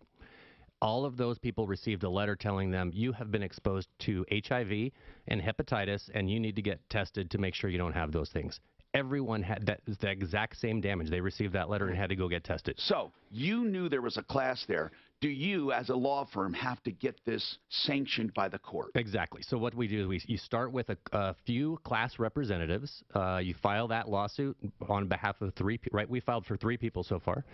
And then we ask for class certification, asking the court to say those 3 people properly represent an entire group of 6,000 people. So then you can open up a class action. So if you have 3 that came to you and then an additional 100, but you know there are thousands out there, do you settle for the 103, or do you get a settlement much bigger in escrow for the future? So both. What happens is those people who were actually injured, who were determined to have HIV, have hepatitis, or suffer some kind of horrible infection in their spine, in their hip, in their knee, somewhere in their body where they had surgery, those people will get excluded from the class, because a so-called class is 3 people representing thousands who had the exact same injury. So anyone who has an infection, they can't be represented by somebody else. So what happens is when you have, if the court certifies the class, eventually any money paid will be paid to that entire group of 6,000 people. And it is our responsibility to make sure that they all know about this class settlement, know that they all share the same, even the first original cases. Yes, those who were not injured. Now our firm is actually representing both types of cases. When you say those who were not injured, so if you're part of the class, you still get money? Theoretically, yes, because what you've gone through is you've had the scare of, do I have HIV? Have I given HIV to my wife or my girlfriend? Do I have hepatitis? So it's the potential. But are there classes that limit it to actual damages? In other words, if you were not injured, you're not part of the class. No, not exactly. So anyone who had surgery at Porter Hospital and received a letter saying you were subject to or exposed to HIV, you will have an award. If the court says that it's a class, yes, we are still waiting for that. Okay, but what if someone in that class had extraordinary injuries and someone else had minor injuries? Do they both get the same amount? So those who had what you just called extraordinary injuries get removed from the class, and they have their own case. And you handle those too? Right. Those are the 200 I'm talking about. We have 200 people. Extraordinary. Who their damages are unbelievable. People who have horrible MRSA infections in their spines or that moved up into their brain. So when you say for a class exact injury, what if someone has MRSA in the elbow, another one has staph in the knee? Are they identical? No, and they are outside of the class then. They have their own separate lawsuits, and we have, that's what I told you about. So is the class for those who were lesser damaged, basically? Yes. That's a good way to put it. I mean, all classes? Yes. There's more of them, but they did suffer lesser damage because they were lucky enough to not develop an infection. So they're consolidated for efficiency of the court and lawyers' time and all of that. Exactly. And then there's a fund set up usually. That's the goal. Now, how do you predict how many victims there will be? Well, we know when we're talking about the class side, the people who did not get an infection, we know that 6,000 letters went out. So that was Porter's decision as to who was most likely to be subject to HIV or hepatitis. Can you have a class that's defined and later found to be underestimated and you go and amend it? Yes, and I think that's going to happen in this case. I think that 6,000 is grossly underestimating the number of people who were exposed. Now, once you start a class... So is that because you think the time period of them not cleaning stuff properly was longer? Yes, that's one of the main reasons. What Porter admitted to originally was that starting in July, a certain date in July of 2016 is when they admit they stopped properly sterilizing instruments. We are starting to see evidence that that is not the accurate date, that actually goes way back to 2013 or 14. Okay, so with a class, though, you start a class. It's recognized by the courts. Can another law firm start a class too? No. A class is, once you have a class action, it represents all people that suffered the exact same damage, and there cannot be a second class action for that. Even in different states? Well, I guess theoretically, if the answer is if it's in another state, it would be in another state. But these are Porter patients that are here in Colorado. But normally, if you do have a diversity like that of clients, you would do it in federal court anyway, right? I mean, there is a lot of intricacies there. We are doing this one in state court because most of the patients are here. But if you did have like a nationwide, all over. Yes. If there's a nationwide damage, it would be in federal court somewhere. So we have more to talk about. Jim, I'll get right to you and more. Jim is holding 303-713-TALK. If you call, I'll take your call right away. 303-713-8255. That's good. So any because they debrided that wound every time I went in. So your story It is exactly like my other 200 people, except that you started with the beginnings of an infection. If you have, was your foot already starting to turn black? And, no. Oh, okay. I had no infection. I just had frostbite. So wait a minute. I thought you did have that fucking infection in your foot. In my left heel, I frostbit the heel. That's what started. Don't tell me it was I Dr. understand, who did the surgery. but frostbite would have been over in a week. You were in a fucking cast for a year because of some other infection. Because of that MRSA. Well, that's what they're talking about. Yeah. You have Yes, that's because we have to include you. I mean, I should for sure. I'll was send definitely you. poor. Well, wouldn't he? But he wouldn't be a separate case because it wasn't. No, he would be. He would be a separate case. See, he was in a thing for a year. Because he has an extraordinary damage. He has a damage that is not the same as yours. By the way, we'll talk about splitting that later, but I'm gonna push your ass in there. I'm trying to find out from my wife what year it was that I was there. Keep in mind, guys, on broadband, if it was 16 on or broadband, 15, if people care to listen, when we're streaming and they go to commercial, people do listen to the studio. I just want you to know that. American Restoration, 24/7. When you hear the term restoration in a company name, beware, because this industry is highly riddled with liars, cheats, and ripoffs. That's why I so want to promote the good guys. There are only a few of them. American Restoration 24/7 for a fire, flood, storm, mold, other catastrophes. Don't be victimized more than once, please. 8337-AM-REST. Sorry, got carried away. Should I say that all the time? Do you remember who your surgeon was that tried to debride your heel before you got infected? I'm diabetic, so there's a diabetic wound care center there. Okay. And because the wound was in my foot, my wife wanted to make sure that I was being treated by a wound care center. But it wasn't because of diabetes that you got that. No, it was actually frostbite, but diabetes. I'm not talking about your frostbite. I'm talking about the MRSA. Yeah. That came from, why do you underplay that? It's MRSA. Frostbite was gone a few days later. Man, this guy, don't ever put him on a stand. Jesus Christ. Well, I don't really think, huh?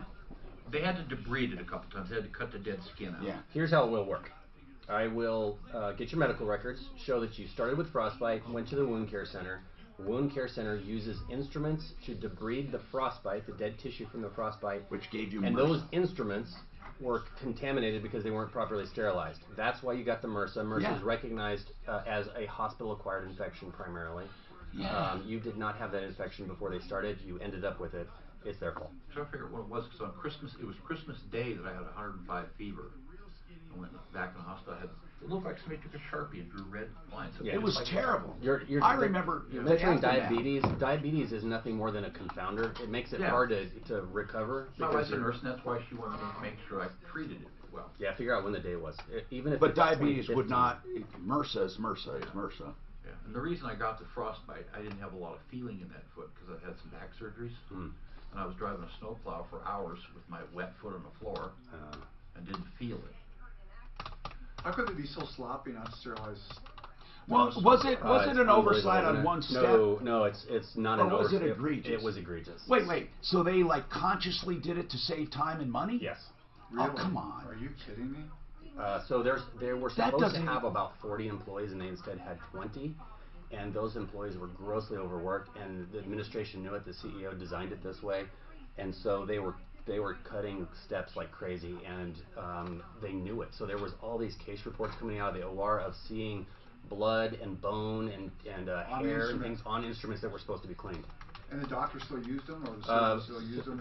What happens in 2017 alone? We have a little snapshot. There were 129 reports of someone finding grossness on an instrument that was supposed to be cleaned. Those ones are the incidents where someone saw it. Obviously, those instruments were not used. What we have is probably instruments that were not properly sterilized that someone just didn't catch it. Yeah. Somebody told me MRSA almost always comes from a hospital. Correct. Okay. Almost always. There are such things as MRSA carriers. Like they swab people like us to see if we have MRSA. Yeah, they did check for that. You are probably a MRSA carrier now. Probably. Okay. So if he's a carrier, can you give it to me? No. So it has to pass from blood to blood. I got it. Yeah. It's like HIV or something. Were you sharing blood with him? Yeah. No. Well, Ed's accusing me of being gay for recognizing Dakota, so.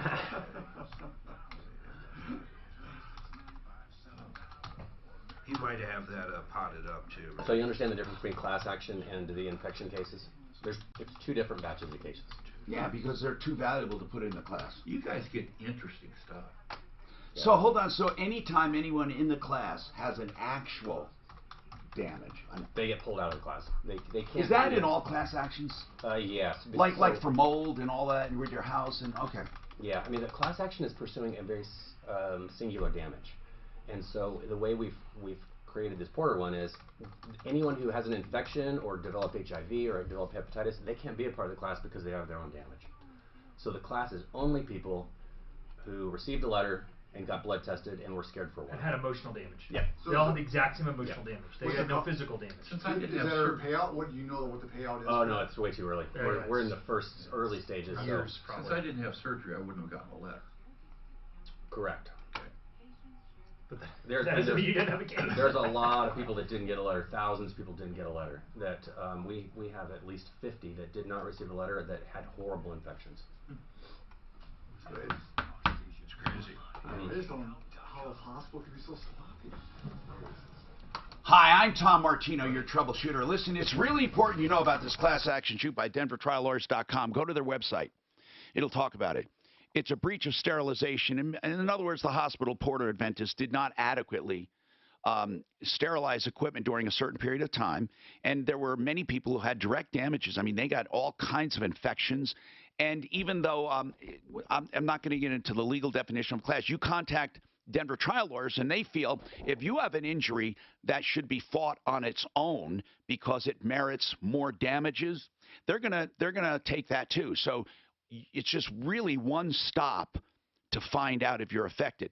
You're definitely affected no matter what if you were a patient. Isn't that right? So you don't have to have injury at all to be part of the class.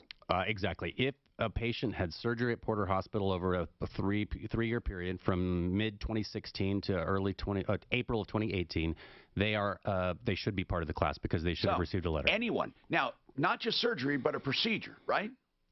So or is it only surgery? The class action itself is only for people who received a letter warning them that they were exposed to HIV and hepatitis. Well, did you receive a letter, Clint? Because you went, okay, I wonder why he didn't receive a letter if he went for his frostbite, which later turned into MRSA. Why would you think? Because it wasn't surgery? So when the Department of Health captured this whole information, caught Porter not sterilizing instruments, there was a negotiation. Porter sent out letters with permission from the Department of Health only to patients who had orthopedic and spine surgery, a specific category of patients. Clint didn't have surgery, but instead developed an infection from a different kind of procedure. So he would not have received a letter, but he was grotesquely injured, damaged, because he had an infection. So we should let people know that, too. Then, even if you didn't receive a letter, if you had any dealings with Porter where they did surgery or some kind of procedure or stitches or whatever, and it was at Porter during that time, you could be part of the class. Not part of the class. Excuse me, or you could have a case against them. There you go. And we have that's the one I was talking about. We have about 200 of those patients who they're not part of the class, but direct bad damages, severe damages. And this is really important, okay? You don't have to worry whether or not you're a part of the class or not. Denver trial lawyers can figure that out for you, okay? You don't even have to worry about that. If you had dealings with Porter during that time, call him. That's really the easiest message. Or before that time. Exactly, because we now are seeing evidence that Porter was not sterilizing instruments going back to as early as 2013 and 14. And so patients who got infections as far back as 2013 or 14 should call us. Rick, you have a letter. My daughter had hip surgery, torn labrum, and she had surgery at Porter Hospital. It was 2 or 3 years ago. She did get the letter. And she went and got tested, and she was fine. So she still get into the class action? Rick, the answer is yes. If she got the letter, she got tested. She and her husband, let's say, were scared that they might have HIV or hepatitis. She had that damage. If you remember, she was probably frightened for a while that, oh my God, I just got a letter saying I might be exposed to hepatitis and HIV. And she doesn't have to prove in the class her specific worry level, okay? She's just part of the class or not. And the fact that she got that letter puts her in the class. I want to have another question. This is interesting with Rick and everyone else. I'd like to know, if you were tested, you had nothing, you get the false impression you're not part of the class. Exactly. I wasn't injured. It doesn't require an injury to be part of the class. It doesn't require a physical injury to be a part of the class. Because think about it, Rick's daughter had to go get blood tested. That right there is your physical injury. In this class, where people dealt with Porter during this period of time, does Porter now, is it already a foregone conclusion that there will be damages, or do you now, once you get the class together, go to court?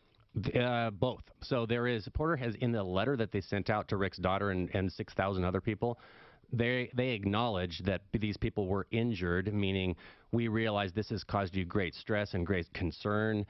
We know you're worried that you may have been exposed to these diseases. There's the damage that they've already acknowledged. So the next step after that is to figure out how many people received this letter. And once we wait for the court to certify the class, then we begin to talk to Porter about how they're going to compensate these thousands of people. Oh, so that's not yet decided. Correct. Wow. 303-713-8255. Rick, do you have a specific question other than what you've asked? So what if she doesn't have that letter anymore? If she received the letter, Rick, we have a way of obtaining it. So Porter has a list of all those thousands of people, including your daughter, and Porter will be required to produce that letter as long as the class is certified. So she doesn't have to still have it in order to be part of the class. Okay. What happens if the judge says no to the class? That's a possibility. The judge may say no. The class members cannot represent Rick's daughter and thousands of other people because everyone reacted differently. If that happens, then we will have what's called, now it's a different thing. It's called a mass action instead of a class action. You're basically putting a class together. It has not yet been sanctioned, right? Exactly. So what we are putting together really is a group of patients that hopefully can represent everyone else. Consider a class action. Exactly. All right. And Jim, you waited, and I didn't want you to wait any longer. What do you need to know? I've been hearing on the TV about these title locks, property title locks. Yeah. I was wondering if you knew anything about them. You don't need it. You don't need it. No. So, okay, listen. I'll give you a little caveat to that. Hold on. Now, impact traffic. Maybe if you had a pissed off wife, you might want it. There might be a few reasons out there. So, David, if it's sanctioned, what would you estimate, or you can't even, what the cost would be for each one if they don't have the infection, but they got the letter? I don't have one in this break at all, right? What do you think it's worth if you receive a letter? I don't know. I have Fix-It, right? I would Long. say probably each person gets somewhere under $10,000. I know. Well, it's supposed to. Didn't you know that? The Yeah, last we're going to big get case snow. we did like this against Swedish Hospital. From what I read, each patient got about $10,000, and we only had 150 patients there. So it could be they only get 1,000 each or something, just for the inconvenience of going to get blood tested and but. Yeah. Does that make sense? Yeah, it was all over the. Yeah, they were asking me earlier about how do you value pain and suffering. That's why he just said, what do you think it's worth? Because there's really no black and white way to do that. What I say, you're right, is how long. Fix-It 24/7 is offering free second opinions. That's so important. Let me tell you why it's so important. Because they have to perform. Second opinions can never hurt you. For example, somebody says you need a furnace. Fix-It says, nah, you don't. Well, they better prove it by fixing it. Otherwise, guess what? They have no credibility. But of course, Fix-It 24/7, they know what they're doing. FixMyHome.com to find out more. Free second opinions. So, you're told you need a furnace. Let's say it just needs an igniter. That igniter has to fix the problem. 100% satisfaction. Now, let's say you do need a furnace. Does that mean you have a good deal? Here's the greatest part. If they say, oh, you don't have a good deal, then they have to show you a better deal. It never fails you. free second opinions from a company I know and trust. FixMyHome.com for Fix It 24/7. FixMyHome.com. And time now. Time to come back. Time? How much time do I have, sir?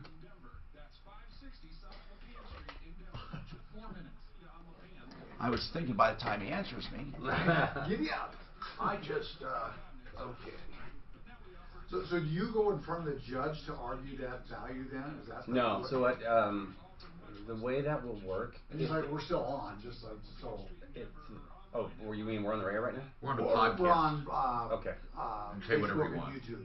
But you so the way that class actions are valued really is in a settlement negotiation. So once there is a class certified, and we know that we've got say 6,000 people, all of whom had the same injury, they received a letter, they went and got tested, they didn't have a disease, they all have exactly the same damage, but we know how many people there were. Then we just basically sit down with Centura and with Porter, the owners of Porter Hospital, and try to negotiate it. If it doesn't work, then we actually get to go to trial, and the 3 class members that we have filed the lawsuit, we filed a lawsuit for 3 people that are trying to represent 6,000. Those 3 people go to trial, tell their story, and the jury would award the damage times 6,000. So typically it doesn't go to trial in a class action. It's very rare. What is more likely to go to trial are the individual infection cases. So if we did Clint's case, he would be included. We've been filing them in batches of 99 patients all together. And we would include Clint as, those cases are all considered consolidated. They have their own individual case, so if he ever went to trial in his case, it would be by himself, but only on the issue of damages. So we're probably going to try liability, meaning did Porter do something negligently, and did they cause Clint to have an increased risk of infection? That will be a trial that covers everybody. It's a weird blend of class action and individual case. My wife's trying to figure out what year and what, because I was at 3 different hospitals. Pardon me. Oh, okay. Let me walk you out. You guys are going to get some calls because I have people calling me, I was at Porter and I didn't get that letter, or I did get that letter. What number do I call? Thank you for inviting me. And you are welcome to move over to here to have a computer and be a little more comfortable. You sound good. You say you're good on the radio. Oh, thank you. Appreciate that. You guys are both really good on the radio. Have a staff, man. Yes. Oh, yes, we will for sure. Aren't they good on the radio, Suzanne? We get a lot of. Oh, very fair. You make it very fair. Yeah, but we get a lot of people in here that just don't add to, or I mean, they just don't add to the show. We have a lot of practice up in front of talking to people all the time. Yeah, you're good on this. You're really good. Well, this issue is a little hard for you guys to sort out because we're trying to do both. We're trying to do infections and if you guys cannot figure out your date, we figure out for you. My wife's gonna get the records and figure out what dates was what, because I don't even know. I just remember I had 105 fever on Christmas Day, and those red streaks I remember, but I'm trying to remember what year it was. So you go back, but it had to be fairly recently because I was working here when I had to. Yeah, boot. I was in that boot and cast for 13 months to get it healed. Sure. But it did start out as frostbite. Right. And if you think about frostbite, there has been no penetration of your skin with frostbite. Your skin has died from within because the circulation and there wasn't enough circulation to keep your foot warm. So when they started, I assume what they did is they tried to debride some of the dead tissue off of your foot. Exactly. That should be a sterile process. Your foot wasn't infected to start with. They used instruments, cut away the dead tissue, and in the process introduce an infection into your foot. That makes sense. They can be that sloppy. And we have some. Tom Martino here, 303-713-TALK, 713-8255.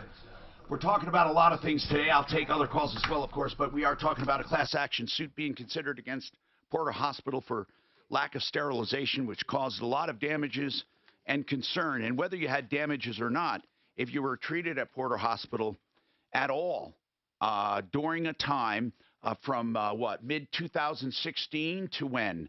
Let's talk to Denver trial lawyers, and this is David Woodruff, Tom. David Woodruff with the firm. And what would you say, the time, roughly the time? Well, all right. So we're talking about two different kinds of cases. The class action are those. I want them to consider them, though. Anyone who had surgery starting in about 2013 or 14 and developed an infection after their surgery should call us, because we now are seeing evidence that Porter was having problems with sterilization going back to 2013 and 14. Okay, so from 2013 and 14 forward. But here's another thing. Even if you didn't have injury, that's what I was trying to get at. If you've dealt with them in an emergency room or urgent or surgery, there is still a class being considered for them. Okay, so the class is only considered for those who received the letter. Okay, that's it. You have to have a letter. So if you received a letter, you're part of the class. Now I understand that. So if you didn't receive a letter, you're not going to be a part of the class. That's right. Unless you have actual damages, then you'll have your own case. Exactly. But you don't have to worry about that. To be very simple, just denvertriallawyers.com. It's that simple. Read about it and call them if you have any questions. They're certainly, and people are asking for the number even though I'm giving out the website. So here's the number, 303-571-5302. 303-571-5302. So, title locks. Jim. A title lock is much like a credit lock. What it says is this: if any action whatsoever is taken on your title, anyone tries to record a lien, anyone tries to record an easement, anyone who, or not an easement, but anything that can be recorded, it will trigger an alert to you. It can't prevent it. It just triggers an alert. Okay. So And then you can prevent it by simply saying this is not authorized. And then the person wanting to file it would have to prove it is authorized. Now, why do people do that? Well, I'll tell you why, where a lock comes in handy. Okay? No one looks at their deed. No one goes and gets a copy of their deed, nor do they know what's recorded at any given time. So let's say you had a dispute with a guy, a lawn guy, and he settled with you for 80% of the job, a big landscaper. And then he went to the courthouse without you knowing it and filed a lien. What if some guy just files a lien and claims to have been owed money? Or some crooked mortgage lender says you took out a second, and that has happened. Then all of a sudden you are refinancing, or you are getting a divorce, or you are in the midst of something where a title is examined, and you notice there's been something recorded that is not authorized. Now, I will tell you why I think you don't need a title lock. A title lock keeps you abreast of the changes. It does not, and listen clearly, it does not prevent it. You have to be proactive to prevent it. And here's how easy it is to prevent it. You go and say, prove it. If they can't prove it, they can't lien it. But now let's listen. Why I think you don't need it. Let's say I am not aware of a lien on my home. At such time I discover it, I can fight it then. So, it's that simple. I can fight it then. So you might say, well, what if they try to foreclose? Well, then you become aware of it. And no one's going to try to very few people would try to foreclose on a lien that's not valid, because in the first hearing they're going to be kicked out. That's my personal opinion about title locks. It's much like a credit monitoring service. It's not really a lock.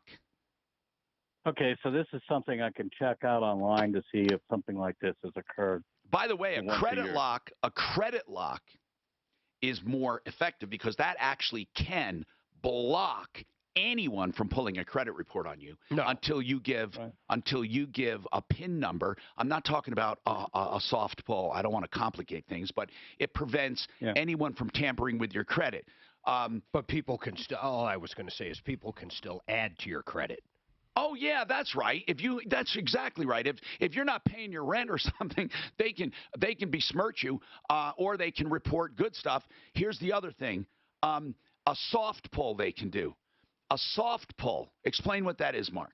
Well, they just get very basic information, like maybe even just a credit score itself. Or they want to send out a notice to everyone who has a certain score, right? Or people who are actively paying mortgage payments. And I'm not even sure with the True Credit Lock through the 3 big ones, I'm not even sure you can get a soft score. I've tried to just grab a credit card real quick, and I have to unlock everything. Oh, I know who can get them. I know who can get them. And that brings up a good point. No one can just go in and get a soft pull, but people you have an existing business relationship with. That's right. Many of your credit card companies, without you knowing it, and a lot of people that you do business with on a regular basis with credit, sometimes do a yearly report or a biannual report. Yeah, any revolving credit.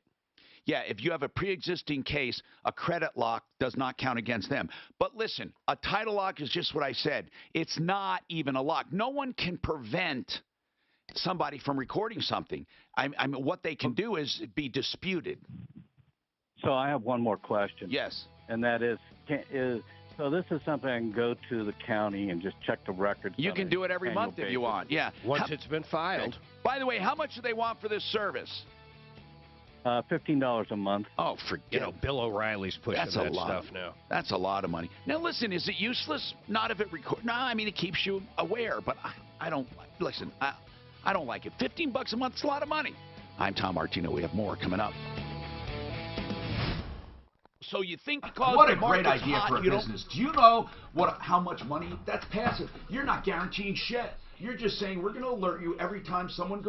Carfax. But how do they? No, it's not even Carfax. It's not even that much. They're following the yeah. It's not even that much. But Mark, how do they get all that?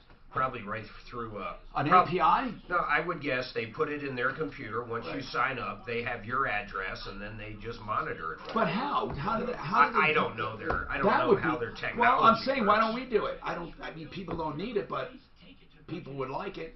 Because you don't hawk that shit till you get accused by some woman and pay out $30 million in. No, actually, it's not. Then you start pushing.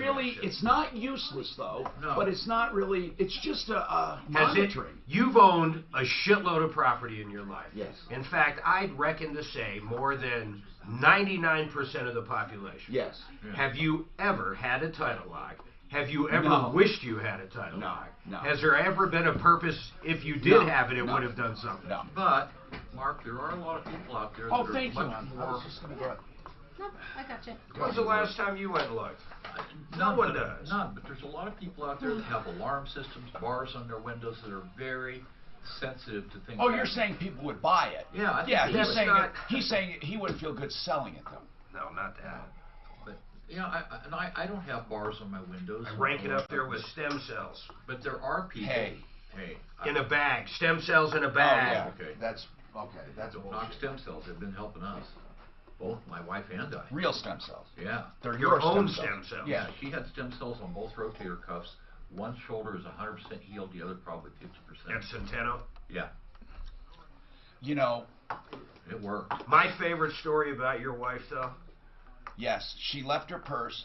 No, she left her purse in the car. Yeah. And she had to run back into the house to get something, and while she was gone, someone stole it. His neighbor had those Arlo cameras facing their driveway.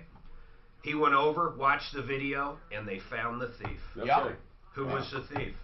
His wife. She took it back into the house with her and left it in there. She went back and got it and put it in the house. She called the police and canceled all her credit cards, called the bank, did the checks. And he goes over to the video, and there it was. She went back. That's the best story, though. Her car keys and her purse are gone. Here she'd run downstairs and throw them. I'll tell you how I know I'm getting weird. When I lost my Bose headsets and I know somebody stole them. Did you find them? No. But here's what I start thinking, shit like this. I want to steal from somebody else to make myself to be even. It's like, okay, somebody in this office stole it. I'm going to go over there. I mean, you don't even know who you just get so mad at everybody. You just want to get it back. Yeah. Dan was shocked when I told him. Remember downtown, 13th and Lawrence? Man, you couldn't even leave something in the room for 2 minutes. That shit would be stolen. That's fine too. I'll stay for. Oh wait. Do you have to go? Yeah, I need to get to work, but if okay. you want... okay, I didn't know that. I would have hit it harder. But I think we hit it pretty good, but let's do it some more. Good. and then you can leave whenever you need to. But I just put it a little more basic. If you were at Porter between these dates, I tried to. Okay, I tried to, and who's in charge? Is that Centura? Is Porter Centura? It's Adventist. Hospital itself. Okay. A hospital has what's called a sterile processing department. Yeah. It's a huge. Hey, listen. Let's just say. Don't they repackage Porter, everything? Let's say Porter changed hands. And this was an old owner. Really? Does the new owner take that responsibility? No way. How? Oh, they do? So, and because in car dealers, they dissolve the corporation. It's goodbye, and the new entity buys only the assets. Yeah, but you weren't talking an asset purchase. Well, I don't know. I'm just asking. Theoretically, is there a transfer that could affect Which has happened, actually, interestingly. Porter Hospital was owned jointly by a couple different corporations. Okay. One of which was Catholic Health Initiatives, which merged with Dignity Health out in California. And now it's owned by Advent Health in Florida, Dignity Health in California, and it's still the same LLC, Porter Care. No, it was, because they didn't do it. But all the other assets are separated from those other companies, right? Well, so when those companies buy Porter's assets, they also buy their liabilities. No, they do. But if they, in all the cases we go after people with like a pool warranty or something, or houses, or what they do is, they do we get a hold of the contract, and these assholes, what they did was XYZ car company. They sold all the equipment, all the inventory, all the blue sky, and dissolved the LLC. And the new company is brand new and assumes no liability. These are bigger. These are much bigger companies, though. No, he's talking about they would never do that for a big giant hospital and stuff. They try to do the same kind of thing where they create all these corporate veils but it doesn't work. It doesn't work. It doesn't work. Plus, there's insurance. So just as an example, though, if Centura happened to buy Porter after this went down, and they bought it outright, and Porter's its own LLC, you're saying when they purchased it, they could still go after the big wallet of Centura? Yes. Okay. No, wait. No, he's saying they can still go after the LLC. No, I'm talking well, the bigger the whole Centura. nature of an LLC is you go after that LLC. But they own it. LLCs, you can't pierce that veil and go after Centura. They had nothing to do with it. It's interesting. It's one of our biggest problems is trying to figure out where is the pocket that's going to pay for 200 people's infections. That's they have $1 million. But he's saying they are going after these companies that bought it since then. Okay. Because they were also part of it in the meantime. Okay. But hold on. If this LLC and this LLC owns an LLC, truly an independent LLC, what the fuck does LLC mean? Limited liability company. Can you come outside of that LLC and go after this entity? And if they're pumping money in and out of it. I know people try, but people try. It's called piercing the corporate veil. Of course, people try with me all the time. Yeah, you try to, and you know what it's like. So you see, did you have your corporate minutes? Did you have your annual meetings? Yeah, but let's say they did all that. If they're actually funding everyday business, it's very that's difficult. one way to pierce it, right? Exactly. Yeah. If they are, and that's because it's truly not an LLC. Mark, okay, but it's not easy. I didn't say it was easy. A corporate law in America is so strong, and an LLC is that. It's so strong. When I had the 5 Goodyears, each Goodyear was its own LLC. But it's not routine. When you say, well, if they're paying their bills, if they make loans to that entity, they wouldn't be so stupid as to pay their bills. Wow, okay. They would have checks written out of that LLC, and they would loan that LLC. I've never heard of anyone being that reckless. Plus, just the value in this case of Porter itself is going to be massive. Just that LLC without those other companies. Here's what's interesting. They try to keep the assets of the LLC low. That's the whole reason to have an LLC. These assholes that have LLCs and make them rich are stupid. So if they try to drain assets, here's another window. You get in Colorado, I guess you can go back. Are most hospitals LLCs or are they C corps? They are a combination, but Porter Care is an LLC. But listen to what sometimes they do. Even though it is a routine draining of assets, if they get involved in a lawsuit, they can't do that anymore because then it would be a fraudulent transfer. In fact, going back 4 years, they could be. So even though it's routine, or if they went bankrupt, they could drag it back from the trustee could probably drag it back. I am sure that this man is tired of hearing amateurs because we watch movies. Hi, I'm Tom Martino, your troubleshooter. 303-713-TALK, 303-713-8255. This hour brought to you by Real CBD, thatworks.com. That's really all you need to know. But I am going to say they're golden. In Golden, they have a lab. It's pharmaceutical grade stuff, and it works for anxiety, for sleep, for pain. Real CBD, thatworks.com. And it's Panacea, by the way, is the name of the company, Panacea Life Sciences. Listen, this is really important. I have people waiting. I'm going to get to Jennifer, who only has a little time, and then I want to talk to our class action attorney, because there are people out there, even if you don't have damages, you may be part of the class. We're going to tell you how to find out about the Porter Hospital action that DenverTrialLawyers.com is bringing. DenverTrialLawyers.com is their website, DenverTrialLawyers.com. So, Jennifer, I'll take you because apparently you held yesterday. You only have a few minutes. Let's talk. What's going on with you, dear? Well, thank you for taking my call. I went to the Eastern Plains Community Pantry in Callahan in August because we needed a few items. And a woman was there making a donation of a drone toy. And I walked over and picked it up to look at it. And the donor said to the volunteer, her name is Deb, she said, "Ma'am, that lady's taking my things." So I put it back down on the table, and I said, "Oh, no, I was just looking at it. I thought you were donating it." And the volunteer said, "Well, that has to be checked out first by Peggy. She may want to save it for Christmas." And I said, "Why does Peggy have to look at it first?" And the volunteer said, "I don't have to answer that." I said, "Well, Jennifer, let me clarify a few things. This community pantry is a food bank? It's a food bank. It's a place you can go to get clothes." I got you. And you were there to pick up stuff for your kids or for the family?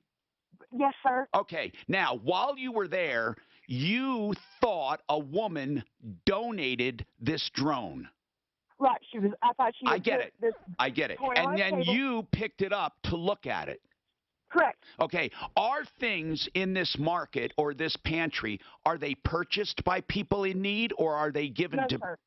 They're given. Okay. Now, does that include food and clothing and other things like drones and dolls and stuff like that? Yes, sir. Okay. So by you picking it up and looking at it, somebody assumed you were going to walk out with it. The lady who was donating it said Okay. that. But was she donating it or not? She was donating it. Then why would she care if you took it, since you and she probably wanted a kid to have it, not an adult. It could be that simple. Well, it could be she was giving it to her kid for Christmas. What I want to know is this: how do they qualify people to come there and get stuff free? To pick up my commodities and things like that, I've had to show my ID and give them proof of my income. How do you give them proof? Like, once you give them proof, how do you give them proof? I showed them my reward letter for food stamps. Okay. Now, do you have to do that every time you go, or are you given Sir. You're given an ID card or something? What? How do they know the next time you go there? Well, you don't have, you can go in there, pick up anything you need, and walk out the door and never say a word to anyone.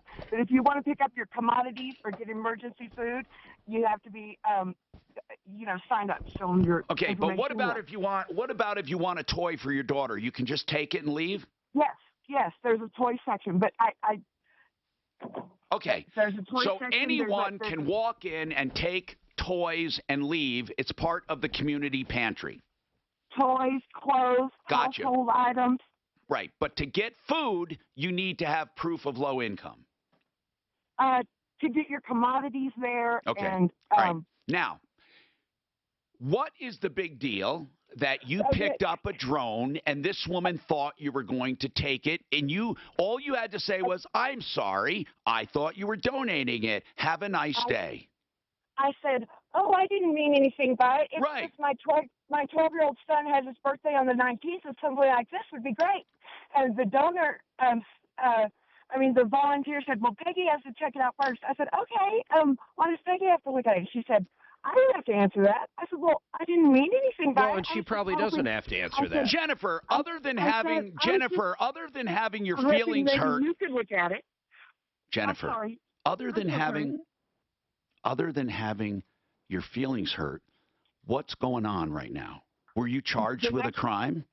No, the next time I tried to go in to pick up a PZ, they said that I couldn't come back in after my explosion, and that if I tried to come back, they'd call the cops on me.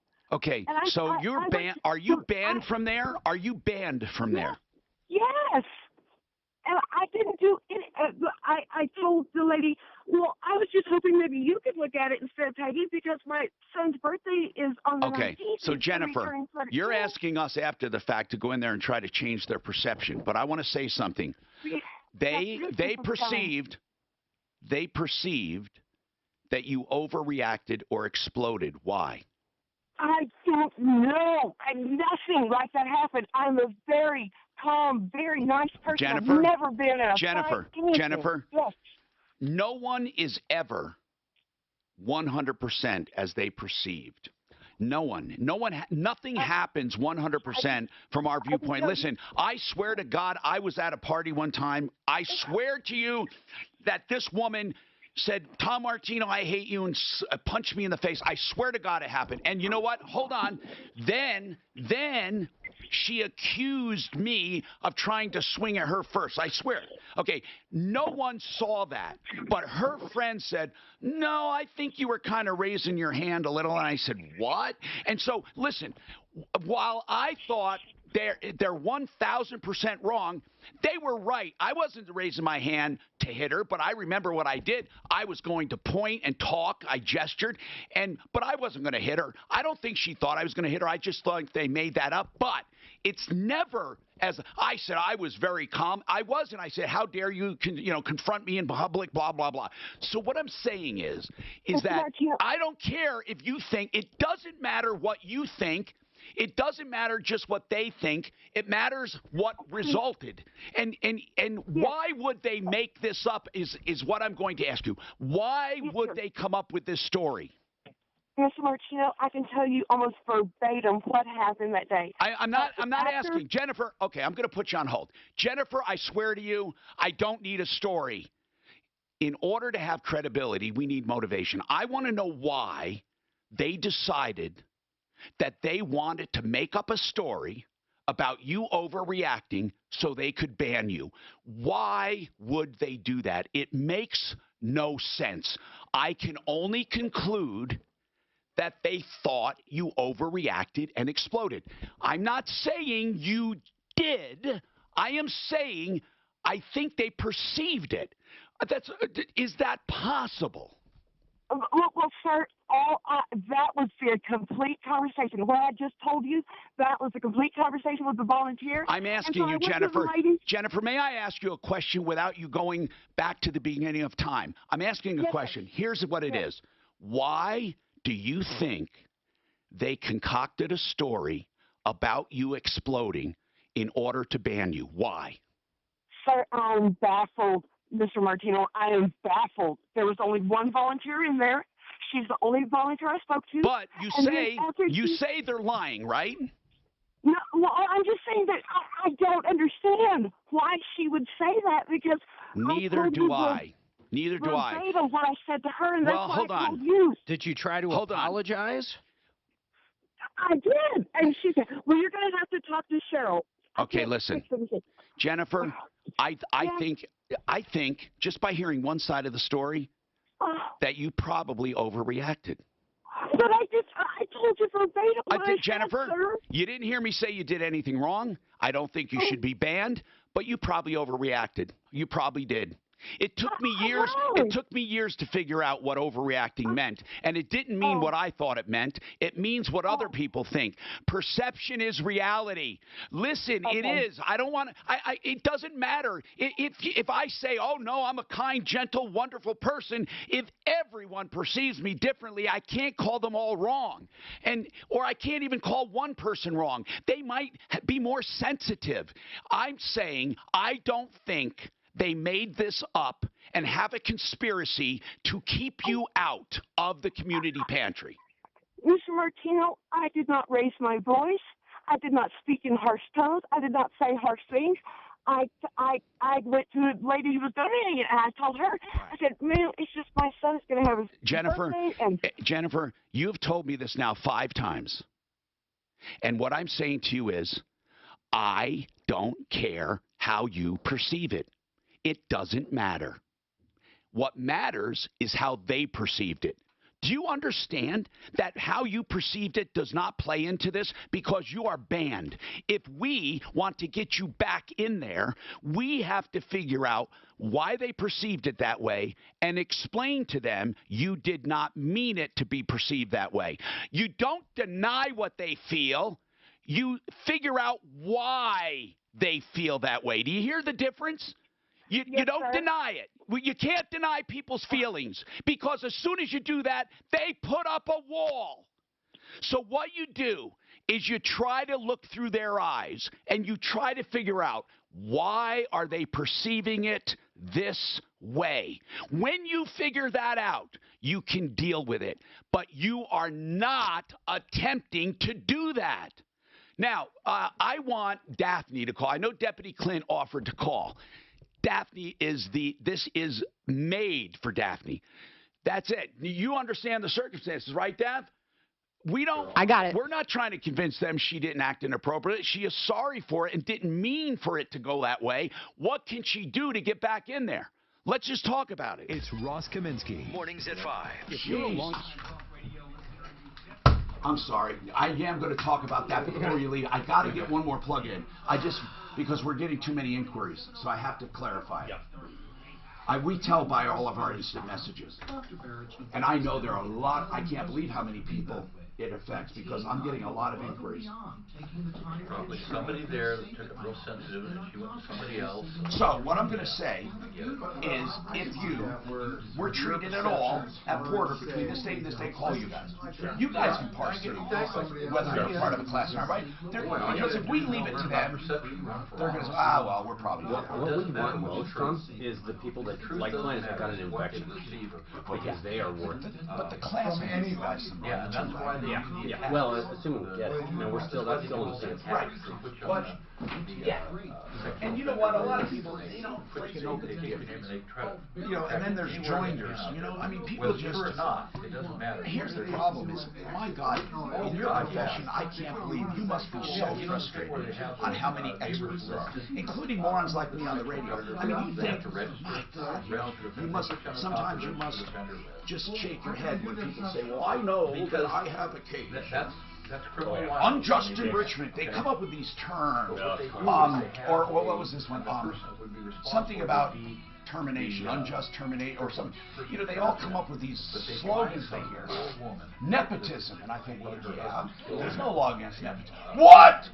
It was clear nepotism. But somehow they hear these words and go, oh my God. I like the one discrimination. I said, did you know that it's all paid for people to discriminate? Then they're saying, then they're going to, now they're going to a thing that they don't want to say anything about it, but I'm attacking their But you guys don't waste your time, really. I mean, you have a pretty good screening process, don't you? You don't take an attorney's time to even determine. You have good screeners. Then by the time they get to an attorney, you've got a pretty good idea there's a case. The folks that are answering the phones, they know what we're looking for, and they know who we. Well, that's not a perception. You don't have a call center. But they want to build a perception. Right, they want to build a perception, but it has nothing to do with their actual. No, you're right. You're actually right. It's wrong, and it's wrong. And you can't go after them because you're a public figure? Yeah, you become a public figure. When you run for office? Yeah, so you can't go after people that attack your life. Well, you actually can go after people as a public figure. I've done it, but you have to show actual damage. The registered agent that they had was some poor lady whose husband died in Iraq and she had little kids. You're not going to go after her. Well, what I'm saying is, as a public figure, you don't get emotional and you don't get pain and suffering, but you can get economic damages. But pretty much just tough it out. Yeah. So if you lose the next election, is that economic damages? It really doesn't. No. I think you'd have to make. Actually, I was just talking about perception. Just like the perception. If they paid a salary and you, but no, I'll tell you why. You'd have to prove class and a joinder. You'd have to prove a joinder is just a bunch of cases. A joinder is a bunch of cases that have a similarity to them. So they'll have maybe the same evidence for each one, and you're asking the judge to only do it once. Exactly. So But the rest of the case could be completely separate? There are separate components of the case. So, like, let's say you have an infection, Tom has an infection, Clint has an infection, but you all have a different body part infected, you were all in the hospital for a different amount of time. Ultimately, your infections were caused by the same thing, by contaminated instruments. And but so also the damages have to be similar. But they have to have a similar causation. Well, could you have a joinder with 3 people and each one gets a different amount? Yes. Yes. Is that agreed upon? The joinder, or also called consolidation, is basically for convenience of the court and the lawyers and the parties and the evidence. So they're not hearing the same shit 3 times. Exactly. But in some joinders, they can hear a little more from one party than another, right? Yes. And and I think that's what's going to happen in Porter. I think that we're going to have 200 or 300 separate damages hearings after Porter is found to be liable. Because that's what they want. That's exactly. What we want is just come to the table, figure out this group of people that were hurt, figure out how much it takes in general to compensate. Porter would much rather deal with a group, 100 people in a group than each one. And going through. Because that well, even from a cost basis. In that DuPont chemical case, where they refused to recognize the class, DuPont ignored the class and ignored a bunch of stuff. That attorney started with the highest and kept going to each one through until finally they said, "Fuck it, okay, we're done." Uncle. It's an amazing story. The movie sucks, but man, is it a great story. What movie is that? It's called Dark Waters. A guy went after DuPont for the. You'd love it as an attorney. He went after him for the Teflon contamination. It's a new movie. It's great. It is a good one. Hi, Tom Martino here, 303-713-TALK, 713-8255. We're making that call to the food pantry. Also, we're going to talk to everyone on the line. Do not leave right now. You will be taken. But I want to talk once again to David Woodruff from Denver Trial Lawyers. .com. If you put it .com, you get to their site. About this case, basically we want to make it simple. They will decide where you belong and what the damages should be along with you once you contact them. But who should contact them? All you're hearing, a lot of you, is Porter Adventist Hospital. So I'll leave that for you, David. Who would you like to hear from? I want to hear from anyone who went to Porter Hospital and developed an infection between 2013 and 2019. If you developed an infection, then if you now there's another group, and those are the ones that got a letter. Those are the ones who received a letter because they had surgery between 2016 and 2018, and they received a letter from Porter, and they turned out to not have any infection or any disease. They still want to hear from you, okay? Mainly the ones who have actual infections or complications as a result of dealing with Porter. But also, if you got a letter, and you got the letter and you don't have injuries or you're not sure you have injuries, contact them. Now, this intake number is 303-571-5302. 303-571-5302. And their website is denvertriallawyers.com. So that's where we stand. Thank you very much for being here. I'm going to ask if I can cut and paste maybe some of your website information onto our social media. You bet. So we're on referralist.com, also, of course, Facebook and YouTube. All right. Let's talk to Jennifer again. Did you talk to them? Dad? I am waiting for a call back, so hold on. Hold on, Jennifer. I'm going to go to Nancy now. She wants to talk about siding and mold. What's going on, Nancy? Well, I'm in the process of obtaining estimates and evaluation if there is any water damage. What happened? To the sheathing. Well, I'm just in the process of getting them. Okay, you were on earlier this week, though. I want you to bring our listeners up to date. What's going on? I hired a contractor in October to do the roofing and also siding. Right. And he was, and the cost of the siding, he kind of threw in, the price was low. Yeah. It was an enticement to get me to do. So roofing is complete, but with the siding, they only did part of it. That's right. They took the siding off on November 20th, 6 hours prior to a forecasted snowstorm of 2 days. Right, and the question was, are they negligent in doing so, and would they be responsible for damages? And I want to say this. In many or most cases, I'm not saying yours, in most cases, it's not negligent to start a job and to try to finish it before a storm. It would be negligent in some cases if they stripped everything off a roof or the side of a house and knew they wouldn't be back for 2 weeks. In this case, I believe there was some complications. You had asked about a permit. Was this the one where you asked about a permit? Yes. Okay. And they're going to claim you stopped the job because you wanted them to produce a permit, and their permit takes weeks to get, and that's why they stopped. You wouldn't let them work. I don't want to even go there, because what I said was, let's first determine, do you even have damages? And if you do, how much are those damages? And can you get siding done without a lot of trouble? Because I want to mention something about mold just very quickly. I don't want to get into it again, but mold is sadly exaggerated. In most cases, if there's circulating air and there's mold and you dry it up, meaning you don't use anything, all you do is you take away the water, that mold will eventually go away. Now, if there's a lot of it, you want to seal it. You don't even have to remove it. You can remove it or seal it and just take away the food source. The food source is what creates and keeps mold growing. Mold will never spread without continuing supply of water, period. My question to Ted at K&H Home Solutions, I said, Ted, would you do us a favor and look at this home? What we would like to know is, first, do you think there's any damages there? Do you think this job can simply be resided without any major problem? Because that other contractor and this homeowner are going to part ways. Will it be difficult to put siding, or do you have to do a lot of cleanup as a result of mold or anything else that happened? So, Ted, what do you think? Hi, Tom. I think that she needs to evaluate whether the sheathing has been compromised with water, and if it has, just replace the sheathing and then go ahead and get it resided. Okay, now, when around the windows, what did you find around windows?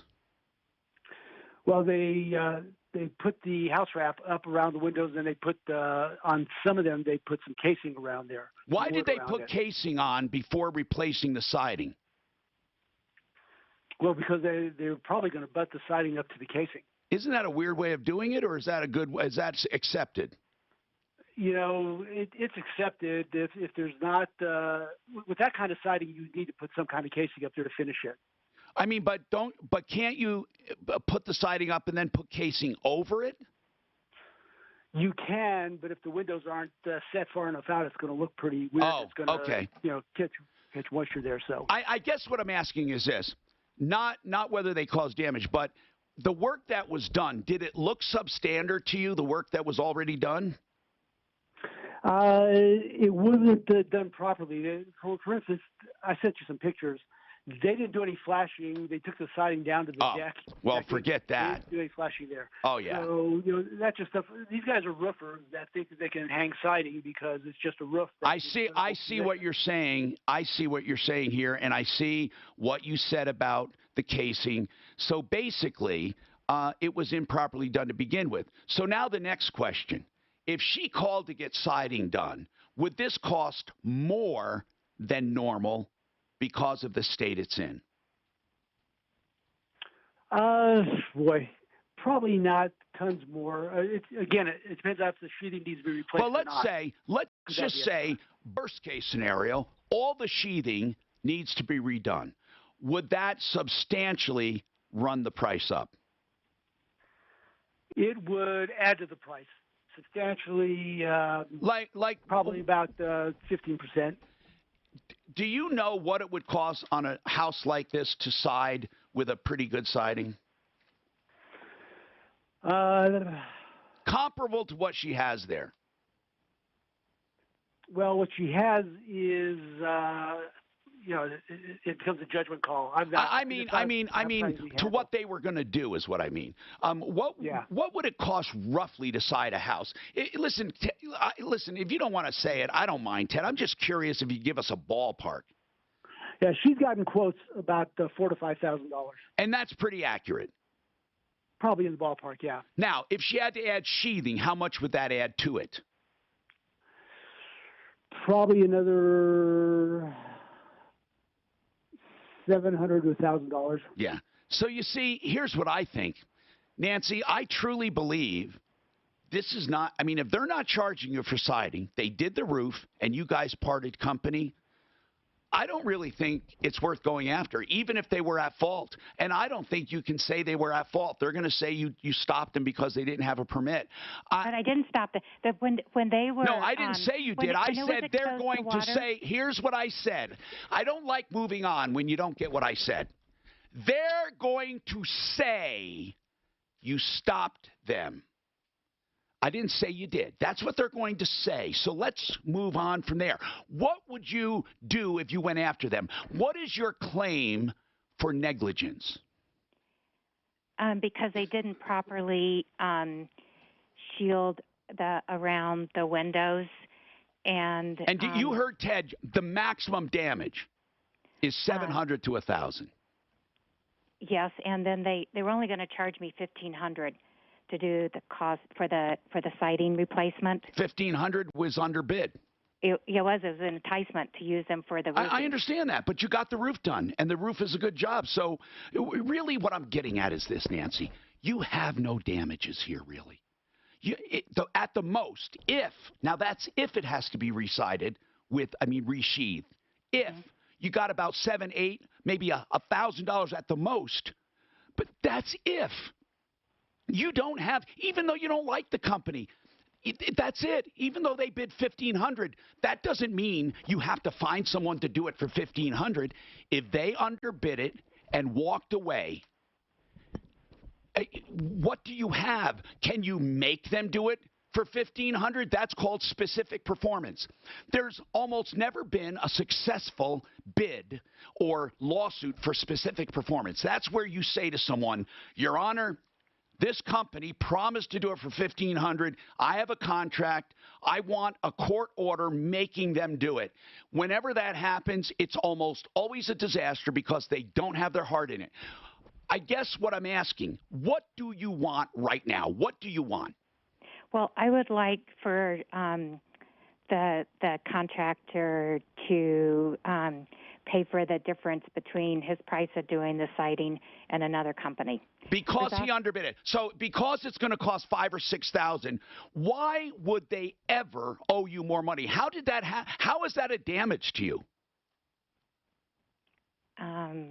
Nancy, you understand this is a discussion for consumers listening that I am not taking a stance here. I am truly asking questions. Hold on. All right, just hold on. This is Denver's top Can you station. help me out? Is she being unreasonable?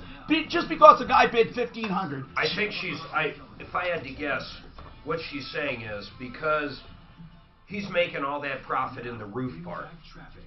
In other words, because both jobs were done like that. How do you split them up, though? I don't know, but I think that's her argument. Well, no, because he clearly split it up. He said $1,500 for the siding. Guess what? He underbid it. Yeah, he did. Yeah, but he's also saying, give me that job too, and I'll do the roof for this amount. No, he did just the opposite. What did did she get insurance money for the job for that? I don't think. Ooh, hold on. Was it an insurance? That's a good point. Hold on. That's a good point. It might not have been an insurance. Wait, I don't know. Let's find out. This will be interesting, especially if she wants to keep that insurance money. I don't know of any siding that water really hurts. No, she took a siding off, and so she's saying the sheathing. The sheathing, I mean.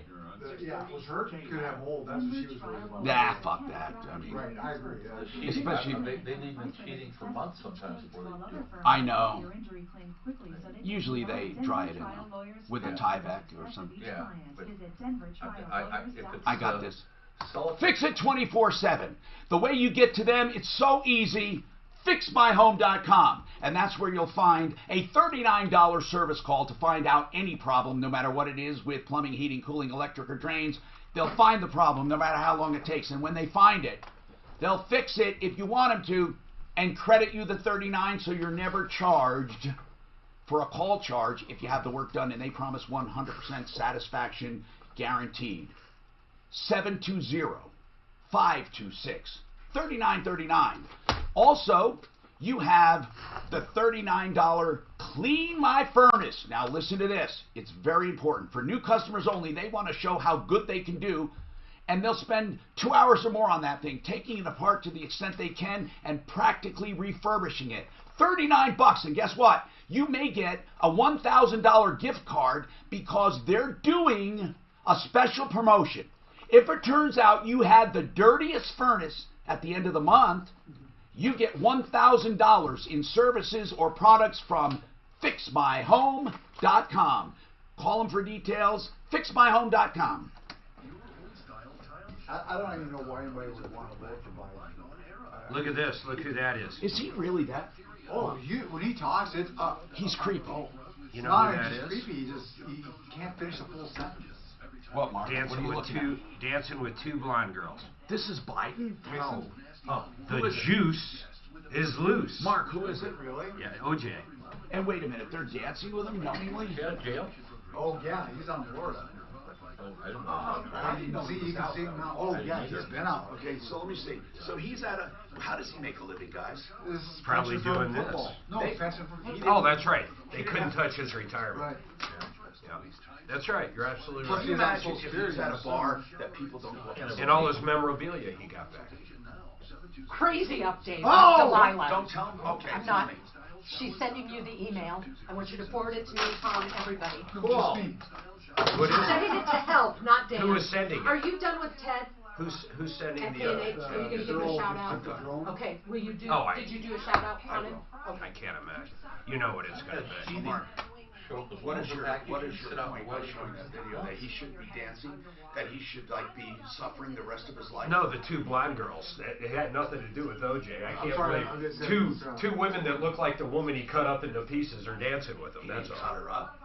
Well, he stabbed her like, what, 100 fucking times or something.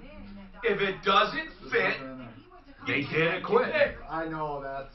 Or did wait? What were the actual words? If it doesn't fit, you must quit. Okay. God bless Cochran. I'd hire him in a fucking heartbeat. He's dead now, though. I'd hire Lazara first, then Cochran. If it doesn't fit, you they must may not call you quit. back anytime soon. Bob Selly, the board member, is phone number. Maybe he'll speak to you. This is the big update? Yeah. This is retarded. That's it? That's all I got. Who cares? Here, you know what? Let me call. Give me that number. No. Please don't call yet until we really know what it is. I don't know if that's it. Ask her before you call. That's her. Ask her. Oh, I don't know what the update is. You know who this is? I think that's the update. I think it's different than that. I sent it to Dad. I think it is. Daff, is that the update with the email? Well, what? There's nothing there. Okay. What is she saying? She's not giving us the whole scoop? Listen, according to these guys who read the email, it simply gives us a phone number to call. That's all it is. Oh, well, then I'll have to tell her. I haven't seen it. I'm sorry. I just sent it to you. I sent it to you. There's nothing there. Why did you say you won't believe it? What? I didn't say that. I said I haven't seen it. I thought you said you're not going to believe this. She did say that. We heard you say you're not going to believe it. You came in here and said, wait till you hear this update. Yeah. You don't want me to say it out loud, but he's dead. Who is? Mark. Oh, my God. Okay, that is unbelievable. Okay. Oh, different thing altogether. Holy shit. I haven't got it. I haven't got this. I wonder if somebody... This guy's a bad news bear. Or he... Holy shit. I want to tell the whole story first. I'm going to tell the whole story in background, and then we'll get to that. Wow. Did they say what got him? Okay. We're not getting a call back from this community pantry. Do you want Deputy Clint to call him? Tell her I haven't seen any update come through on that. So Dan was reading the wrong email, making us go, what the what are you? Damn you shit-stirring son of a bitch. You SOB shit-stirred person, you. Perception. Bring me up to date. Mark, wait, the name's really familiar. Mark Wakefield is the guy that rented out that house. Yes, that's right. Okay. Really? Wow. 630 KHOW. That is an update. Hi, I'm Tom Martino, your troubleshooter, 303-713-TALK. 713-8255. Okay, so you know we've been following this one family, and we want to give you an important update on that. But first, I want to finish up with Nancy and the mold and the siding. I need to just give her some valuable information, I believe. Jennifer, we're waiting for a call back on the community pantry and why you were ejected, or we know why. They felt you overreacted and you shouted and exploded. And we're going to try to figure out if we can get you back there if you need it for your family. And I want to thank K&H Home Solutions. That's khwindows.com, their website, for helping us out with that inspection. So, Nancy, I guess I want to ask you again. This is a case where Nancy had a roofer bid the siding. They bid the siding for $1,500, a deal because they were doing the roof. And then it turns out she doesn't want them to do the siding, and they don't want to do the siding. I think they don't want to do it because they underbid it. But whatever the reason, she was concerned that the siding was left off for a long period of time. And Ted at K&H Home Solutions said, look, this is not going to be a big deal. He said he wasn't sure. Most likely it doesn't feel like the sheathing was affected, but even if it was, an entire job for all new sheathing would be $700 to $1,000. So, and I bet you that it'll not even be near that. You might need a couple sheets replaced. Who knows? What I'm getting at is this. This entire job they walked away from, and it's over. But for some reason, because they bid $1,500, you believe they owe you the difference between that and the real price. So if the real price is like, let's say, $4,500, you think they owe you $3,000? Yeah, 3 or 4. But why? How do you calculate that as a damage? The judge would say, Nancy, why do they owe you that money? They did not do the job. They underbid it. So I don't get why they owe you extra money. If the real job cost, let me put it to you another way. Let's say you have never met these people. They just did your roof. And you had someone come there and give you a siding estimate, and they say that the estimate is $4,500. You would have paid $4,500. Mm-hmm. The only difference is that now you had someone say they could do it for $1,500. So for some reason you feel you're damaged. The fact that if someone bids something and then they decide, you know what, we can't do this job, we underbid it. You have two possibilities. One, you say you underbid it. Well, guess what? You better do it, and you get the court to order them to do it for that price. It's called specific performance. Again, it almost never works because you don't ever want someone forced to do something. The next thing is damages. And and I don't see how the fact that it costs more is a damage to you. The only time I could see that happening is this.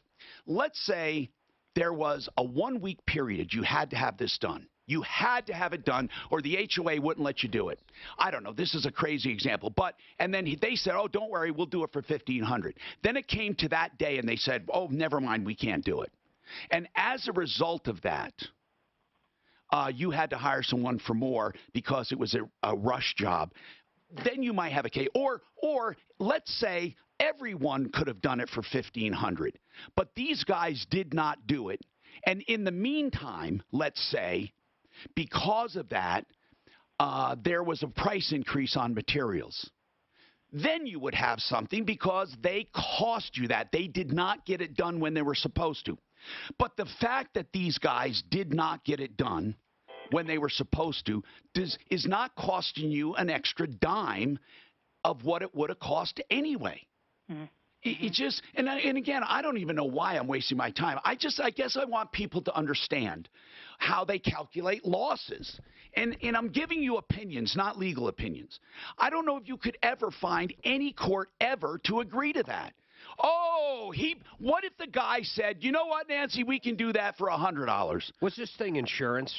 Oh, that's the one I want. Okay, thank you guys for bringing that up. Nancy, was this whole thing an insurance claim? The roof was, the siding was not. Why was the siding not? Was it not damaged? Well, there were just a few areas of that were water damaged, and they were only going to charge me $1,500, and I have a deductible. Oh. So I get what you're saying, but I'll bet you, had you had this examined by a public adjuster, one of our people, you would have had tons of damages that this guy didn't even notice. Hey, Mark, is it too late to have a public adjuster? How long ago was your loss, the storm? The storm for the roof, I'm not really sure when it happened, but I don't think that this was storm related. Okay, fine. Well, the best to you, Nancy, I don't think you'll ever get losses for the difference in the bid. I don't think so. In fact, if you do, if you actually can get a judgment for the difference, I will be shocked. I'll be shocked. Now, I want to tell you about Delilah and her family and the rental coming up. This is an amazing story, right? We're following it along. That scumbag, Mark Wakefield, took $9,200 from them, and she thought she was renting from him. It turns out he doesn't even own the property. Now her family is facing the holidays with the threat of having to move in a couple days. Now, Impact Traffic. This report is sponsored by Discover. We treat you like you treat. There's a guy that died in West Columbia named Mark Wakefield. Dad, we don't know that this guy is dead. Who told you that? The woman sent this. But how does she know it's the same one? What's his DOB? He's 43. Find out when She said he's about 43. Yeah, but this is there like... You go, right there. Okay. Call his ex-wife, please. And it says one of the... No, she's like supposed to be in Indonesia. And one of the things you I talked read... to the ex-wife. No. I did. She said she was doing with Facebook on her. She was doing with Facebook on her. This Delilah. Do I have a spot here? When? Okay, then I'll have time to pee. And then one of the news stories what do I read have? said Mark Wakefield was from a town right around there. It was in Colorado. Did you see that? I saw that. Not in this story. Integra Insurance, you need them now. This is one of the only clients where I say this. Everyone needs them. Whether you're on Medicaid and you get it free, they can tell you if you qualify. And if you're on Medicare with a supplement, or maybe you want to go Medicare Advantage. And you better do that now. What do they have? Like 2 days is the deadline for January 1st.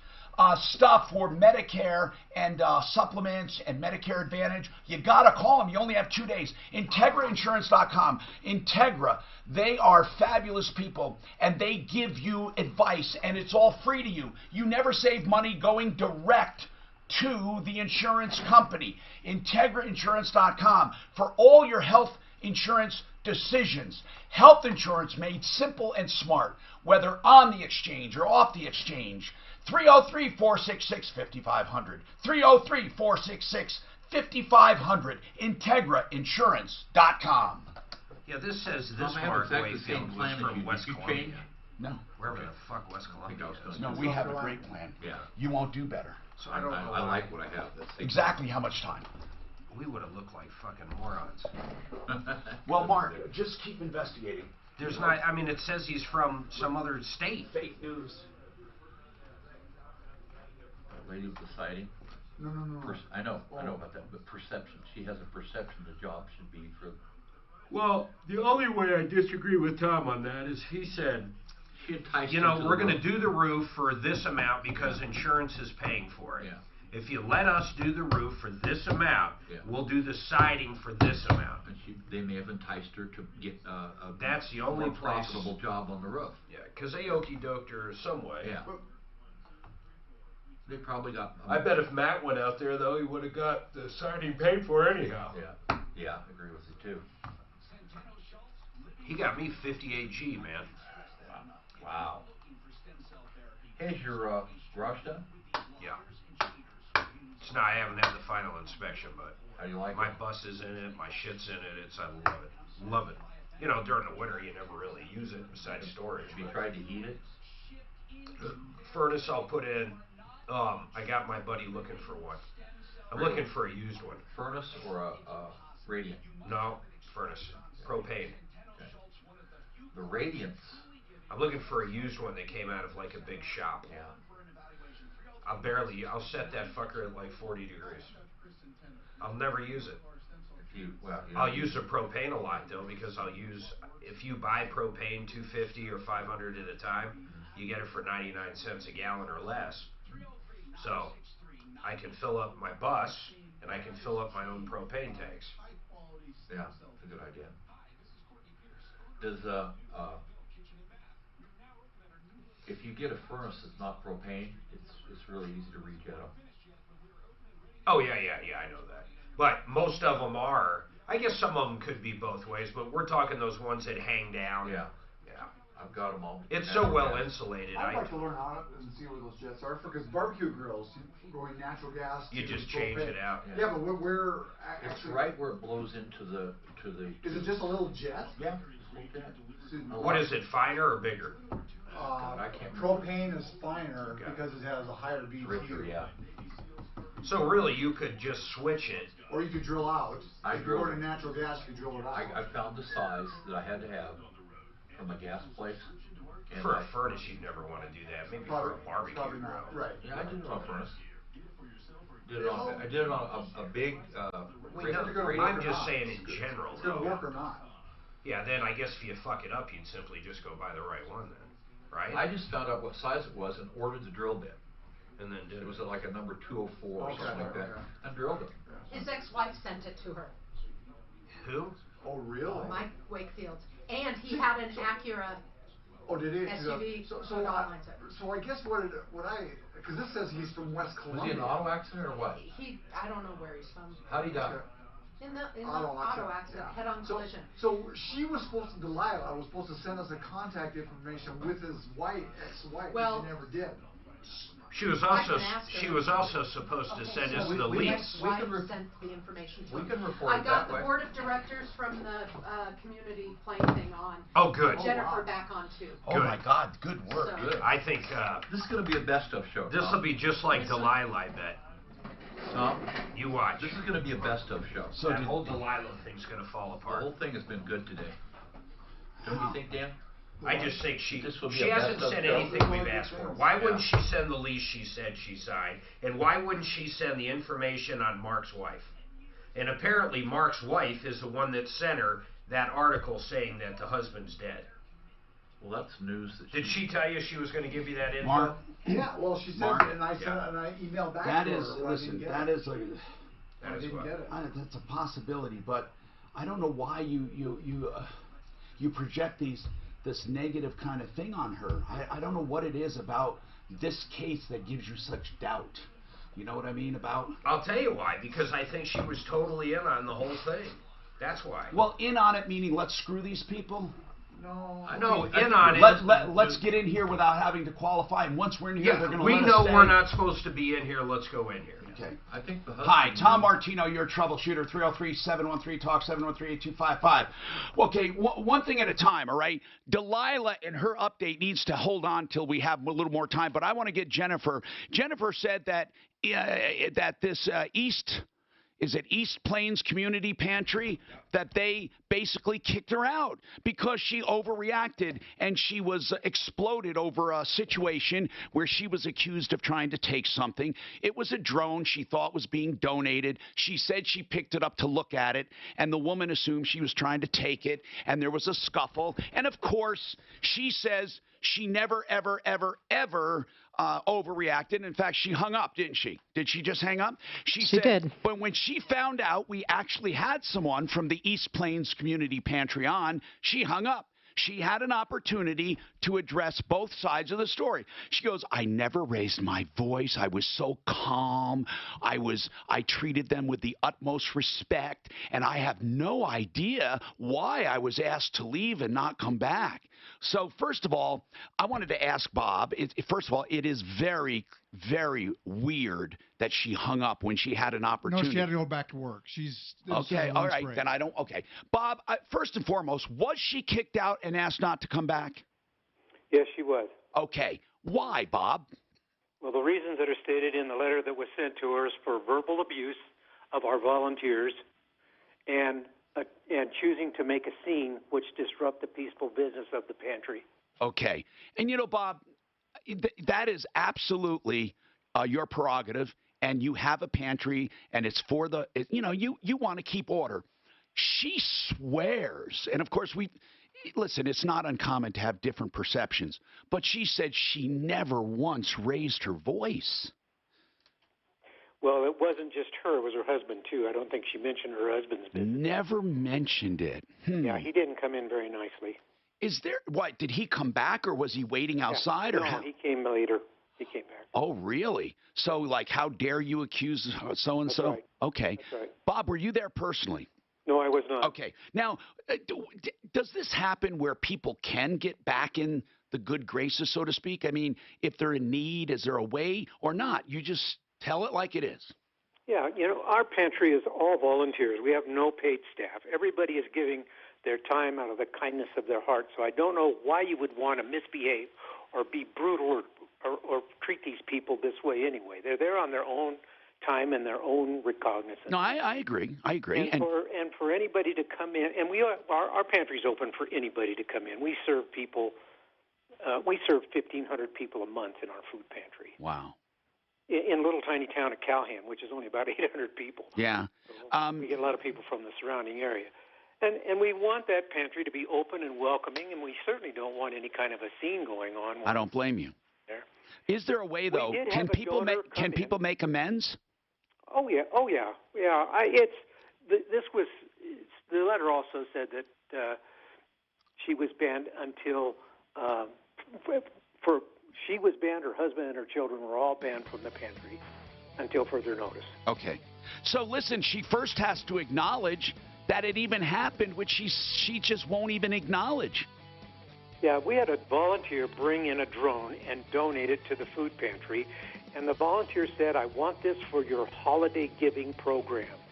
We have a toy giveaway that we do every year too, and the donor said that they wanted this drone to go into the holiday giving to be a Christmas present to somebody. We understand. Thank you. Let's talk about. Would you please tell him I ran out of time, and I really appreciate it, and we do believe every word he said. If we can get her to acknowledge and apologize. Yeah, the husband's a big deal. Huh? The husband's a big deal. No, I didn't know that. She didn't mention that. Oh, my husband went in. You may have gotten. My faith in humanity was crushed while we Was when? Fucking where I learned it from this. I know, but you know what? Now listen, it's called compassion fatigue. And it happens. It's a real thing, and you have to fight that tendency until we know. No, but there's some good. There's some good people out there. Are you kidding me? There's a lot of them that are really. Look at all the volunteers. Mark, did you do your spot long ago? I did it first hour. What do we Last night I went to dinner for the volunteers where my wife works. She's park ranger, volunteer park ranger. Okay, so Mile High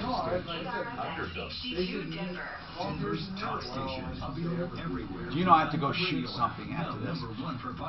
Oh, I hate that. The traffic is going to be horrendous afterwards. I'm going to go get a haircut. My hair is out of control. It is. It's out of control. It's out of control. When I play racquetball in sweats, I get an afro. I'm going to go back to Phoenix for a haircut. I don't know if it's actually supposed to stick. No, I don't think it said zero accumulation. That means stick. It's a fancy word for stick. It means accumulate. Yeah, the streets are too warm. I dumbed it down for you. Thank you. I know you're an engineer.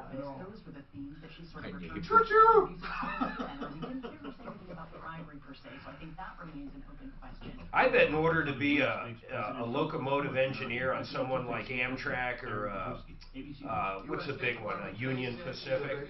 Fuck, I bet they make a couple $100 grand. I bet it takes forever to climb to that. I had a friend who did it and stuff. Who's above the engineer? What? Who's above the engineer? The captain? Is there a captain? There is no conductor. Well, there is no. No, they used to have. So this is how bad they were freight. You're talking Amtrak. No, I'm still talking about they don't have cabooses. They don't have cabooses anymore. Well, there was a real person on the cabooses There years was, ago. but the reason they had that was from like laws 100 years ago. Well, from horses jumping on to be able to protect the no, people. No, what I'm saying is they kept, the union kept that they had to have all these people, and the caboose driver just sat back there doing nothing. Doing nothing. In the cupola. There's nothing wrong with that, though. What happens if someone wanted to rob the train from behind? And here's another thing is, they still had them that they could only go a certain number of miles. That was from years ago when it went very slow. Not anymore, though. Well, probably lately and stuff, but when my friend was doing it, they had. So they would go like 300 miles, and then they would get off, and they had to have someone come and pick them up. How much did they make, though? Back then, when I was in Sunday, it was like in the mid-80s. 80,000 a year. So it's 150 now. Yeah, that's good. I've got a friend who is a conductor, though. He's a conductor on probably maybe on an Amtrak. They don't have cabooses anymore. No, he's a conductor on a train in Yuma, because I went down and saw him. For what, though? What does he actually do? They never went away. What does the conductor do? Yeah, where is he on the train? He's the boss over, I think they drive the cab up there because he's the... Maybe he's the business side of it. Over the engineer. That's what... reason for my stomach issues. Here it is. What is it? Oh, no, he does the orchestra. Gas, stomach pain, unexplained weight loss, and oily stools. The symptoms just don't go away. But EPI can show up with even one symptom. The good guys came to my house. They take tickets. They take tickets, answer questions. They do what this show does. They solve problem, answer questions, and make announcements about the train. He's a glorified ticket taker. Yeah, but Danny's a conductor on a train in Yuma, Arizona. Now a bus driver does both. They take tickets and they drive. And all they haul is gold ore. That's all they do. Pick up gold. There's a big gold mine down there somewhere. They pick up gold ore and haul it to wherever it goes. How about a yard master? The proper, my brother-in-law does an Amtrak.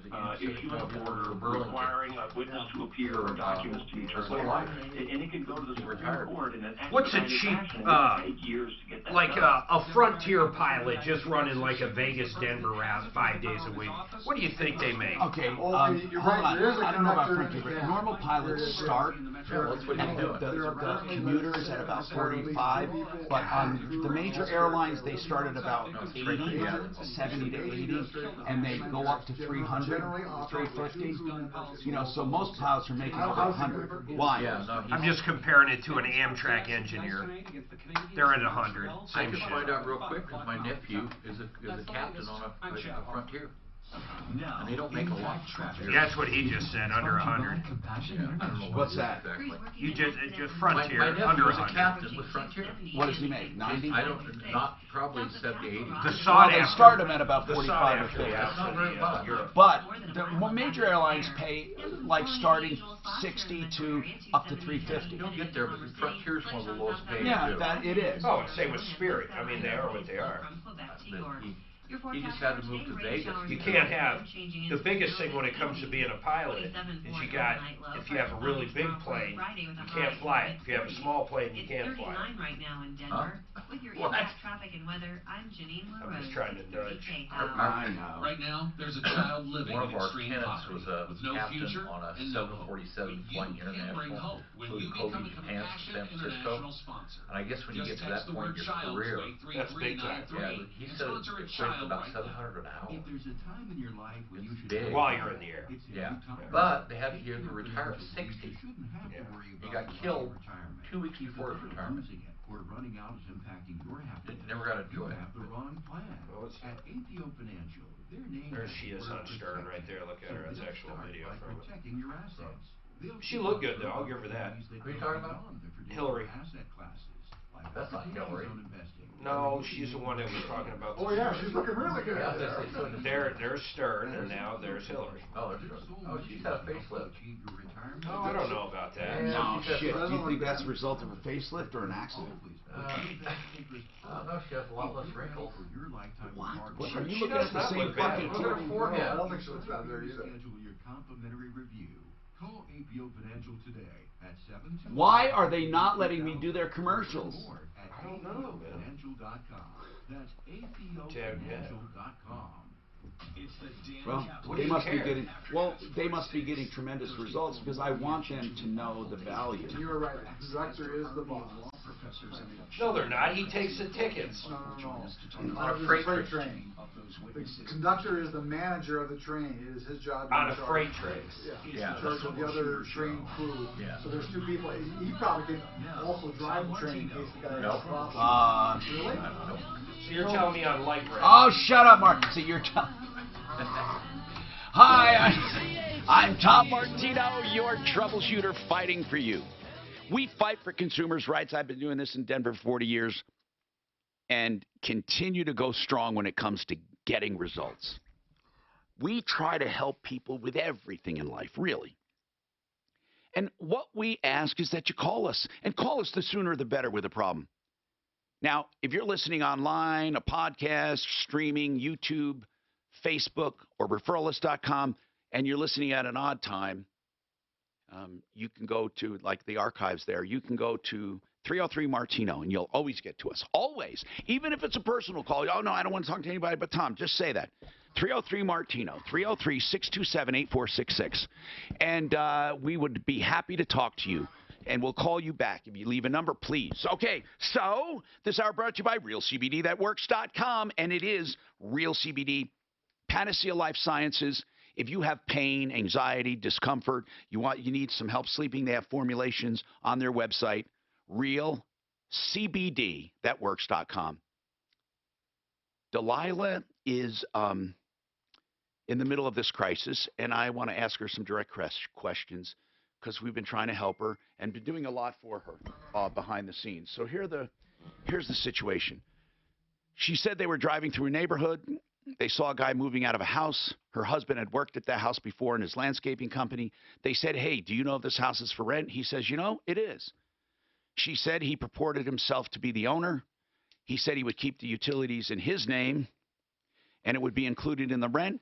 He collected $9,200 from her for partial rent for October, for all of rent of November, and for a damage deposit or security deposit.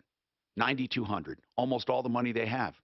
Now, her husband works. She takes care of her 4 little kids, and they get a notice that this guy who just rented the house to them is being evicted by Invitation Homes, the actual owner of the house. She says she then suddenly realizes that, oh my God, this guy didn't even own the house. We're in trouble. She tries to call him. She can't get a hold of him. Then she realizes Invitation Homes is the real owner and who, by the way, is also a victim. So she says, what can I do? Can I pay you rent and stay here, at least temporarily, so I can get my family ready to move? And they say, you got to be out in 2 days. We get a hold of them, and they weren't quite so harsh. They said, look, we're victims here. This guy was a ripoff. We were evicting him. Now we have somebody else in there. And I said, look, would you let her at least pay rent temporarily? Meantime, the power goes out. Now they don't even have heat and electricity. So what do? Well, we're working on it. Now, here's the thing I want to ask Delilah. Delilah, having given all this background, I want to ask you straight up. The company did have the power turned back on, though. Oh, wait.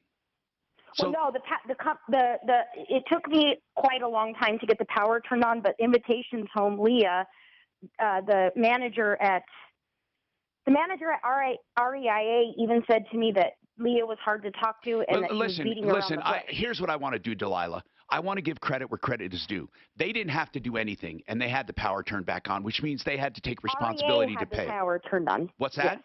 Yes. REAI had the power turned on. Who's REAI? Her name's Carol Lynn. She works over at the heating and electricity. I think she means IREA. Do you mean IREA? Listen, yes, Delilah. Sorry. Delilah. Yes. IREA would not turn on the power without Invitation Homes approving it and taking financial responsibility. Yeah, and which she didn't do. Carolyn called me and told me that she did not. She was beating around the bush. Delilah, trying to get her to you know what, Delilah? I'm done. I'm actually done, and I'm going to tell you why I'm done.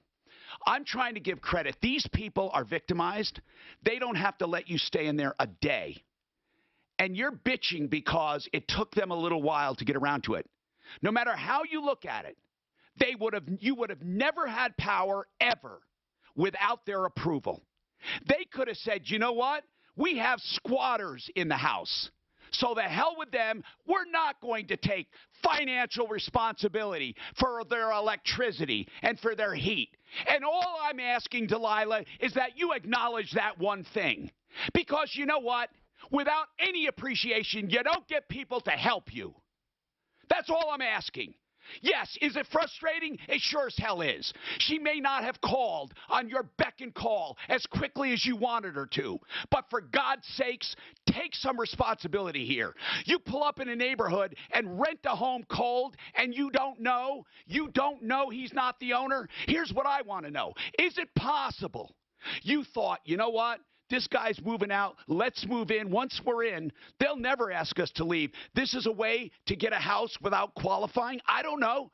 That's what Mark is asking. Now, I think Mark is a doubter. I think he needlessly is doubting. But the more you talk, the more ungrateful you're sounding. And I'm putting myself out there for you. So here's the deal. I guess I'm going to stop, all right? I'm going to stop. I guess Delilah has it all figured out. If she's the one that had the power put on, they had no hand in it whatsoever. You know, I don't know what to do for Delilah. I mean, I'd like to ask her some pointed questions. I was going to move on to tell her some other stuff. I mean, does she want an update? Can we move forward without her slamming Invitation Homes? Ask her that, Daphne, before I go back to her. I'm not going to talk about this. I was simply saying it was nice of Invitation Homes to take financial responsibility, get that power turned back on. And she kept saying they didn't do it. It doesn't matter, Delilah. They would have never turned it on without some kind of acknowledgement from the owner of that home. So if Delilah would like to talk to us, I would love to talk to her and get an update. Because someone tells me they know where Mark Wakefield is. Yeah, Delilah found out, she said. So we'll wait. I want to ask Tyler what his question is. Hello? Hey, what's going on, Tyler? Hey, so a real quick recap of yesterday about the life insurance you guys were talking about the skydiving and how we talked about something called a contestability period. It's a 2-year period. Yes. Okay, so what if it was flip-flop? Say you were already doing a dangerous job and you quit doing that dangerous job. Do you have to reapply for life insurance at that point, or do you just inform Now let me get it straight. You say you're doing a dangerous activity, and are you insured or not? Yes. Okay. So I am insured through life insurance. You disclosed honestly on the application that you're a skydiver. Right. And you got your insurance, right? Right. Okay. Now, you were rated based on that activity, and you will continue to be rated on that activity unless you institute a new policy. It is very unlikely they will amend the existing policy, but you can take a new policy out. Oh, okay. Now, wait. You can have multiple policies actually, as well. When I say it's very unlikely, that's because these contracts run and pay commissions and have a certain amount of commissions paid on what you said and what they projected the total to be. So I'm assuming that it may not happen. But, you can always ask them. Did this actually happen to you? No. So I'm a delivery driver right now, and that's considered a dangerous job because I'm on the road all the time delivering parts and stuff like that. And say I quit this job and I still have life insurance. Does you see what I'm saying? Well, first of all, if you still have life insurance, what? What is your question? Will it go away? It doesn't go away. He wants to know if the price will go down. The price doesn't automatically go down, no. Just like it doesn't automatically go up when you engage in more risky activity. It does nothing automatically. For the most part, that policy is what it is, and it's not going to change. Right. That's right. So I would have to open up a new policy. Well, I think you do. I think so because these contracts are usually heavy loaded up front, and they take out those expenses based on the projected cost. Go ahead. So if I have two policies open, I have to pay for both of them because they're both binding contracts, correct? Well, no, you can stop life insurance anytime you want. It just lapses. That's it. The coverage goes away. Or just cancel it. You can just cancel it. They can't hold you to those monthly premiums if they're yearly, if that's what you're asking. You cancel it and say, I no longer want it. And then what then you do a new one. But wait a minute. Remember, I'm giving you an opinion on whether or not that life insurance can be amended. Ask about amendment. I mean, they might be able to reissue the same policy for a lower premium. They may be able to. And we can ask Joe Chiano specifically if you want us to. I've never heard of people amending a policy.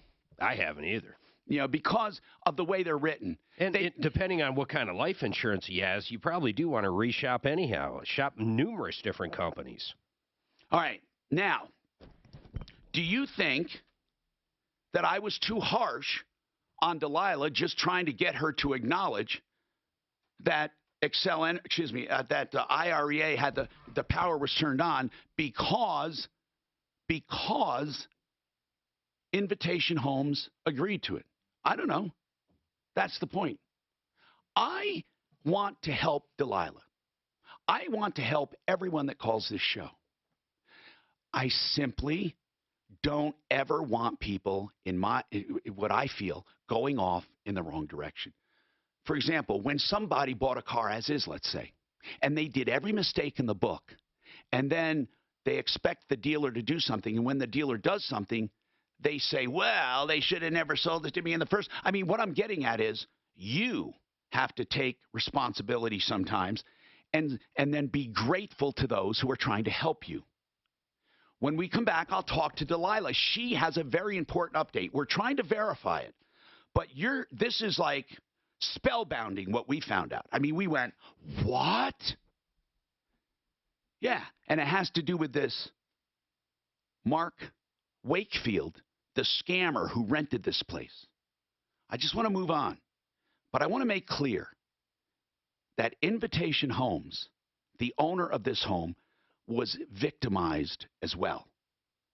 They had a tenant they were evicting who rented that house out without authority. Weekdays 2 to 4. It's Michael Brown. Mark, in the very beginning, I remember Delilah saying, can Daphne not hear me? Is that the problem? Going to Indonesia. He was going to leave the country. And I guess I might have got the problem with this. The problem with this. MileHighEstatePlanning.com. Blake Harris's website. Blake is an estate attorney. He does wills. He does estate planning. He does probate, whether it's sudden and you need help now, or you want to avoid probate in the future. Let's say you want to contest a will, or someone is contesting the will that you are administering. Let's say you need help with any of those issues, any of them. He does them all, including simple powers of attorney, beneficiaries deeds. He amends trusts. If you already have one, he can dissolve one. He can do a living trust. He can do asset protection. And anyone with an estate more than $100,000 truly needs asset protection. MileHighEstatePlanning.com.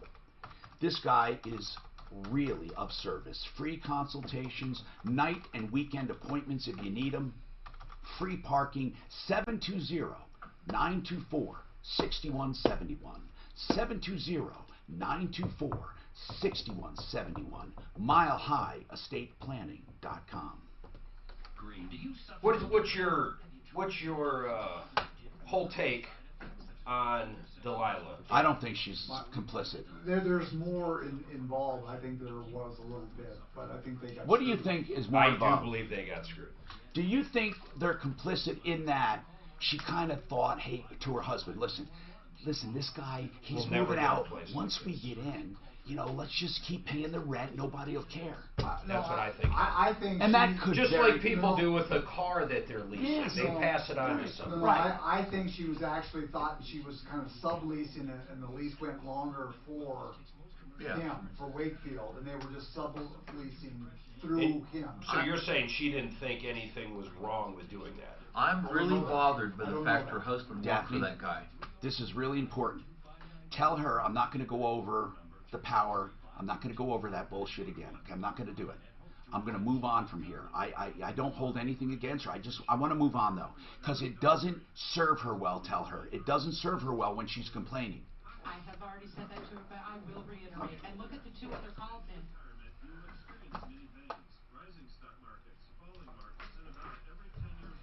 Wakefield, working for that guy, I think he had knowledge the guy was renting.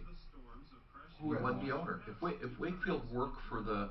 Or just the opposite. I got backwards. Or just the opposite. If the guy paid for the work. No, but that's it. Because why would the tenant pay for the work? Well, I don't know. That's what I want to know. We are assuming... The biggest red flag I've got, though, is why she wouldn't send us 2 things that she said she had. Well, you're going to ask her. One, the bogus lease, which she said it's not much, but it is a lease. And then 2, the information on Wakefield's wife that she had. What'd she say she had? The phone number and email? No, Facebook. That's how she was communicating with them. If that guy worked for him, wouldn't the Invitation Homes have paid for the work? I don't understand him. We don't know that. That's the thing. Sometimes tenants will say, hey, can you do this for me or do that? I mean, we don't know. If he was going to be there a while and wanted a cherry tree or something, I doubt Wakefield would pay for that. I don't know why they would either. Well, I just think he might have known he was a tenant and not the owner. The whole thing, we were driving by and we used to work there. The whole fucking thing's just sketchy, man. I think what she did, though, is she doesn't want to say what actually went down. Because we won't have sympathy. That's right. So, but to me, that's like all of a sudden I'm just dealing with this weird shit now. Instead of just coming out and saying, hey. So, Mark, what are we going to do as far as beta testing and stuff? You want to wait till after the first? I think we should. Because of everybody's heads up their ass. That's right. But, I mean, I'm ready. No, you're right. And then, also, I want to start promoting our card stuff. I'm meeting with Corey in the morning, by the way. And then I'll tell you how we're proceeding. What was I going to say? Oh, I got to do that spot. I got to put a note down. You're talking about her and the complicity. I'd like to talk to her husband, too. So hold on, I have a spot here I have to do. Who was the one that had to be in a certain school district, too, that drove me crazy? Or how about the homeless guy that was living in the Hilton? Now, granted, he said he was living there because he had the miles. Where'd he get the miles? Because he used to be a salesman. Oh, okay. Oh, probably for a company that, was paying for the hotel. Exactly. It's still funny, the homeless. Yes, it is. Yeah, but then when we did find Would you have sold him? When we did find him a place, he didn't like it. Yeah. And it came with all kinds of goodies. Mice running over there. Oh, shit, our old office?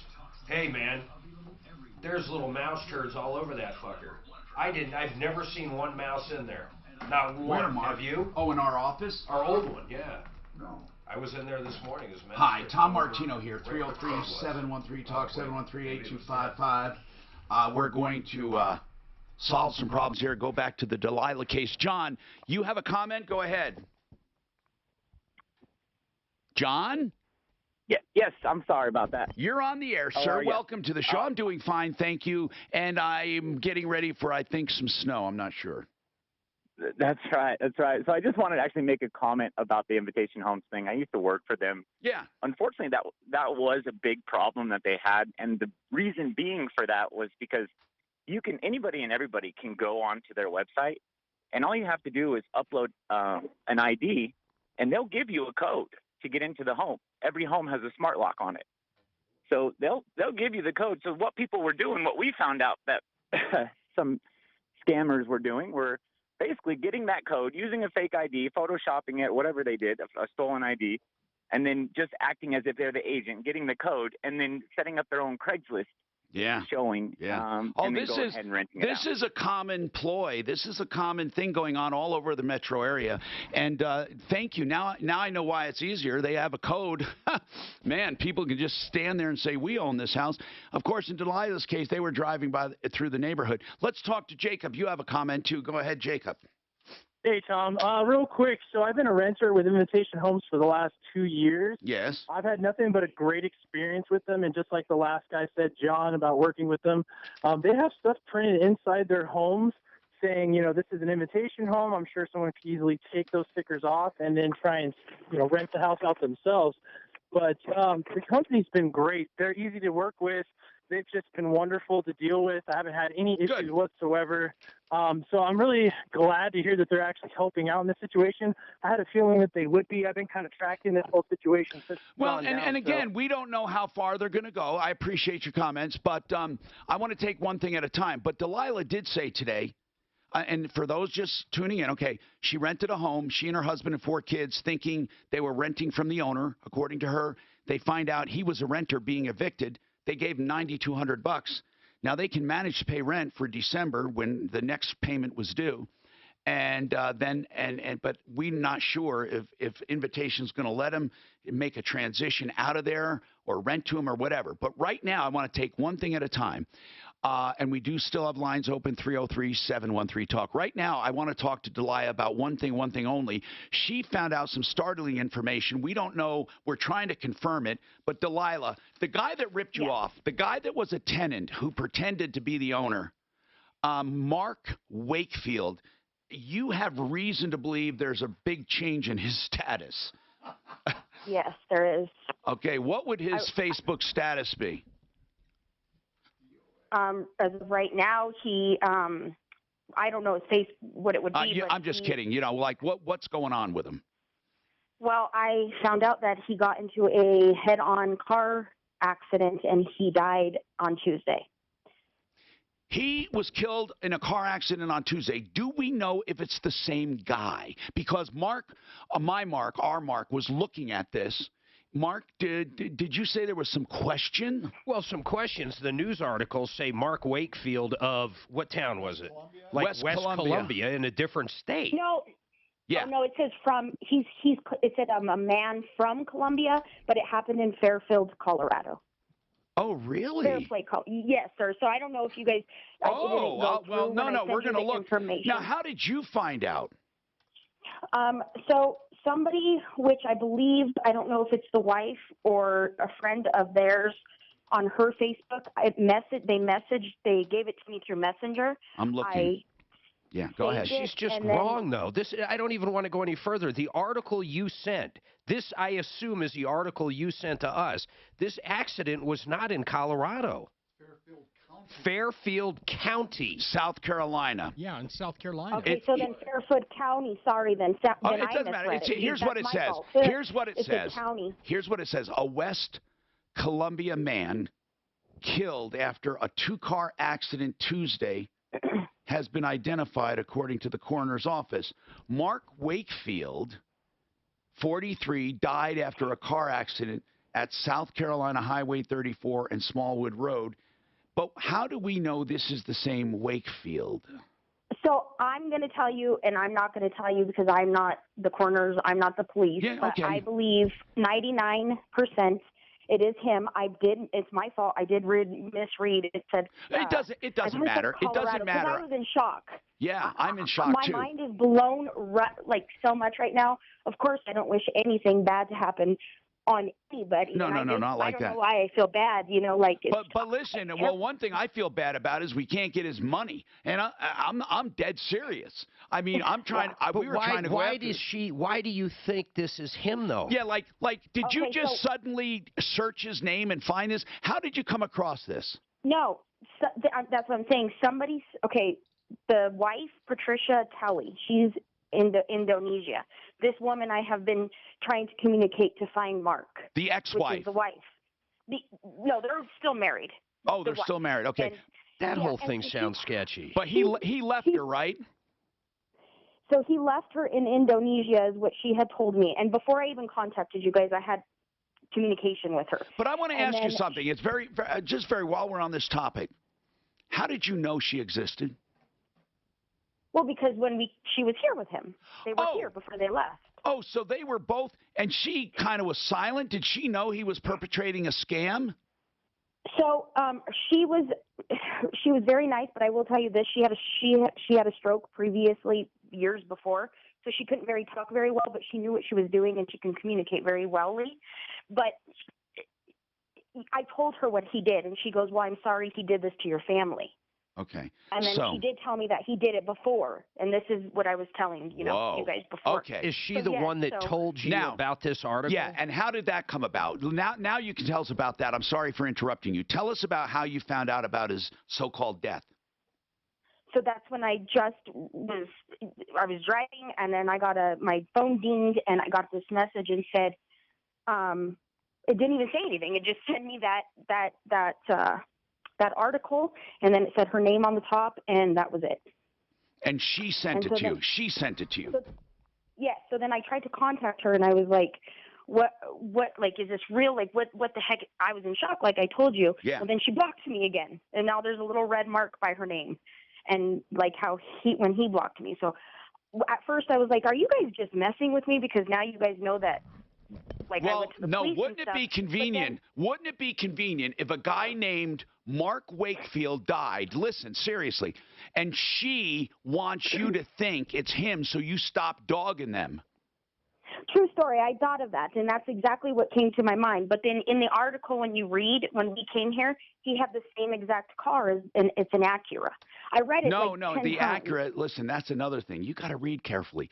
I believe the Acura was the one that hit him. I don't know. I may be wrong, and nobody isn't going to know. And then another thing is, I did talk to the investigator that was working on my case. Listen to this. Oh, no, you're right. It says Wakefield died after he hit a 2017 Chevy van. And he was driving, while driving his Acura SUV. So he had an Acura? He did, and that's what made me think. Okay, listen, Mark, if he had an Acura, and he was the same age, the same name, it could be true. I didn't say it couldn't have been. No, I know, but I believe with like I told you, and like I said, I'm not the cops or anything, right. And and I don't know if you wanted me to tell you this, but the investigator told me that he did get a hold of Mark a couple days ago. Do you know his? Oh, Facebook? really? What did the investigator say went on with this conversation? So I asked him, and he asked me.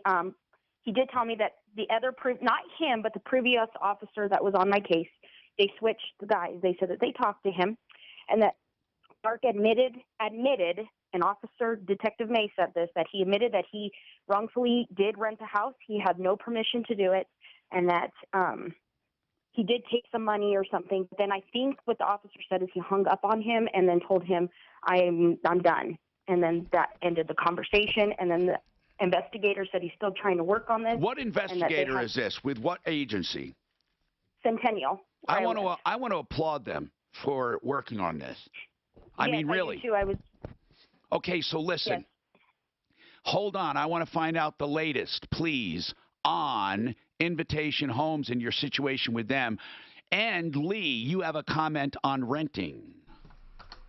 This is... Can't I get hold of that county? Retro? Long. Can't I get hold of that county in North Carolina and find out if there's a Colorado plate on the car? Well, would you? Yeah, it should. Yeah, go ahead. Should be able to contact them. It's all. I mean, we're just trying to verify. Or if he just had a Facebook, the guy that died, then she could say, yeah, that's him.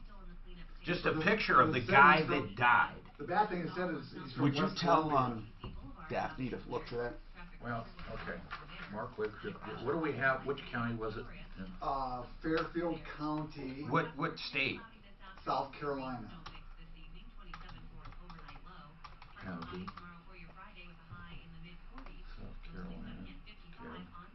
But it says he's from West Columbia. That's what threw me off. And what was the date? You said Tuesday it happened? What would it be on December 4th, yesterday. December. Oh, wait. This is articles from Western, so let's see. Articles from when? Yesterday. 12:15, 2:15 p.m. She said Tuesday. It doesn't say a date on this. So. That'd be the 3rd. Rocky Mountain Retro Foam is the most efficient retro insulation, efficient when it comes to installation, and efficient when it comes to filling every nook and cranny, and when it comes to all aspects of this. Here's why. It's made specifically for homes already built. That's why it's called retro foam. It's an injection foam. It is not an epoxy. It's not a spray. It never gets hard. When you look at this video, I'm going to give you the link. Okay, hold on. It goes into the wall and expands and wraps every little nook and cranny around wires and pipes, pushes the old insulation to the side, and it becomes the most wonderful insulation. It makes your home up to 50% more efficient, up to 80% more quiet. There's no off-gassing. It's environmentally friendly. Rocky Mountain Retro Foam. Here's the website now to see this video. FoamYourWalls.com. I have a few minutes.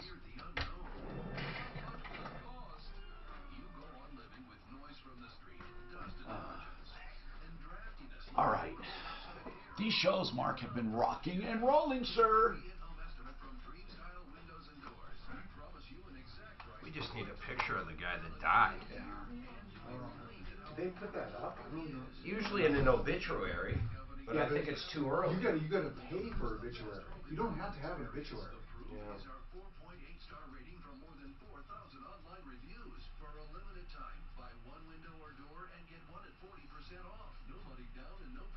Here's where he died. Got the actual street. 2:15 p.m. yesterday, so it was Tuesday. God, what are the fucking... No, it's 2 days ago, dude. It's Thursday. Today's Thursday. Right, it was Tuesday. No, Wednesday was... This article was dated Wednesday. Yeah, he died Tuesday. Yeah. It's just crazy. I don't know what to make of it. It doesn't really here say whose fault it was, even though he hit the van. The van could have ran a stoplight. Yeah, or... But it doesn't say... But it was a head-on, right? No, side. He hit the side of the van. Oh, man. He hit the van. Yeah, I got you. Well, the van, they lived. Yes, there's only one death. I bet he didn't have a seatbelt on, huh? They're still in there. Acuras are pretty safe in general. I mean, I guess you T-bone someone doing 100. From West Columbia. That's what throws me off. Now, granted, he might have been from West Columbia.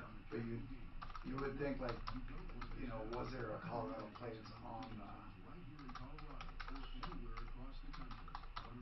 the drivers of both vehicles were wearing seatbelts and were injured in the wreck? Wow. He died at the hospital, didn't die on site. Americans are always on the move. They're in the car, From West Columbia. working around the house.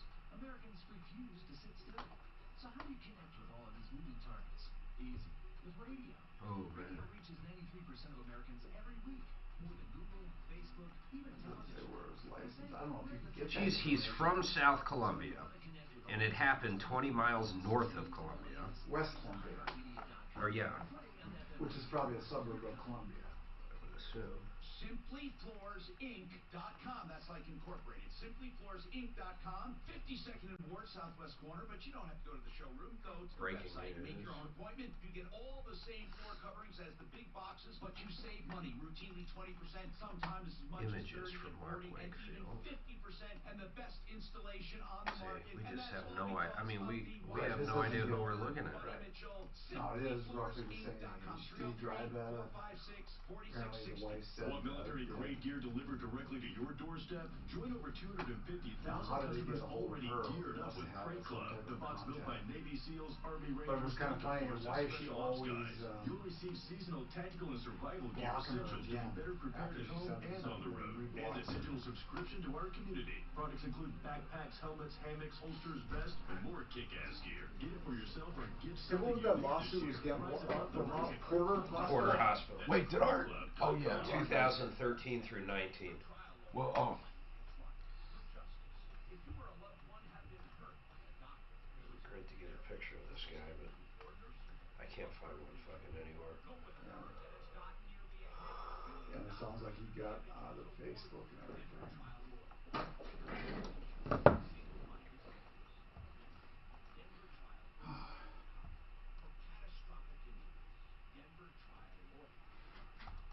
Yeah, I looked through Facebook. The problem is we don't know what he looks like. I might have seen him on Facebook. There's 50 Mark Wakefield. Hi, Tom Martino here, 303-713-TALK, 713-8255, here to help you solve problems, answer questions, take complaints. I want to make your life a little easier. SimplyFloorsInc.com. Their holiday sales going on right now. SimplyFloorsInc.com. Troubleshooter.com. That's where you make your own appointment. And that's where you get extraordinary savings, 30, 40%, and now an extra 5% on top of all of that, plus special cash rebates from Shaw. And then they have luxury vinyl tile. They have waterproof vinyl tile. They have waterproof wood products. It's incredible. And it's simplyfloorsinc.com. So we're trying to figure out with Delilah, did this guy die? Is all hope lost for getting money? Can we say that his wife got unjustly enriched? I think we can. I think we can go after her if she got the money. If they're still together, I don't know. She's in Indonesia. Well, we don't know that, do we? Delilah, I don't really know what we can believe with what Wakefield said. He said to you that did they look like they were separating when you saw them moving out of the house? No. Okay. So they rented you the house and then they separated? I'm not sure, and like I told you before, she's not all like completely. She had a really bad stroke, and she's Indonesian. She doesn't understand very well, and when you talk to her, she can't really talk because of her stroke. So she might be out of the country with the money, and this is crazy. And then we have, for those listening, the guy that was being evicted, Mark Wakefield. He cheated this family, took $9,200 from them, and then moved on. They got the utilities turned off, and they're told by the real owners to get out, and we're trying to work all that out. The power was turned back on thanks to Invitation Homes, and now is Invitation Homes trying to work with you on a transition? They were, when I talked to Leah, she was really nice. The day before yesterday, she did tell me,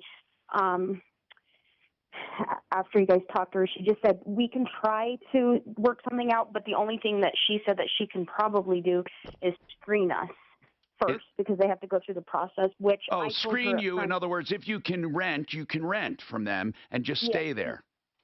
Well, but she still wants us to make, the 3 times the amount and stuff like that. Yeah, you still have to qualify, right? Honest. Yeah, and I don't I'm not saying that we can't afford it or with this. It's about all the screening and stuff that they have I understand. To go by. What you're saying is it's possible. What you're saying is it's possible that you don't make the money they require. But we can still afford it. No, I know. A lot of families are like that. We run across that all the time. Yeah, and it like I said, and I understand they have things that they have to follow, and I respect that. But at the same time, I just want them to know too. We're here. We're not here to hurt you like he did. We want to. We know that, but one thing I do know, it's going to be hell to get them to waive their qualification. Really, it's going to be hard. Because wouldn't they have to waive it for everybody, or how does that work? No, they wouldn't have to waive it for everyone. Just a special event. I mean, not at all. I mean, there's nothing legally that says to them, it's the law. If you do it for one, you have to do it for all. Now, if they did it for all white people and not black people, that'd be different. But we're talking about a one-time unique situation. They can alter their policy if they want. Here's what I would say, man. I would say you sign this agreement that if for any reason you don't make your payments on time every time, you're gone. What the hell? And I agree, and I'm okay with that. And even if you paid a little extra that went toward a security deposit every month, maybe that. Mm-hmm. And the only thing that I told her, I told her I would get back with her. I would have to talk it over with my husband because that's something that we don't know if we could do. And I can tell her, okay, you can screen us, but then we get denied, which is in our hearts. We know, and then. Or even if she was like saying maybe month to month, or maybe, hey, it's December. You know what? Anything. At least now they're talking to you, right? And let's just try to keep working on it. At least we got that 2-day thing removed where you had to be out right away. But I want to mention, I want to ask something. I want to ask something that's bugging me a little. And I'm not, listen, Delilah, we all agree that you were scammed by this guy. We do agree. But I just have a question that's nagging at me.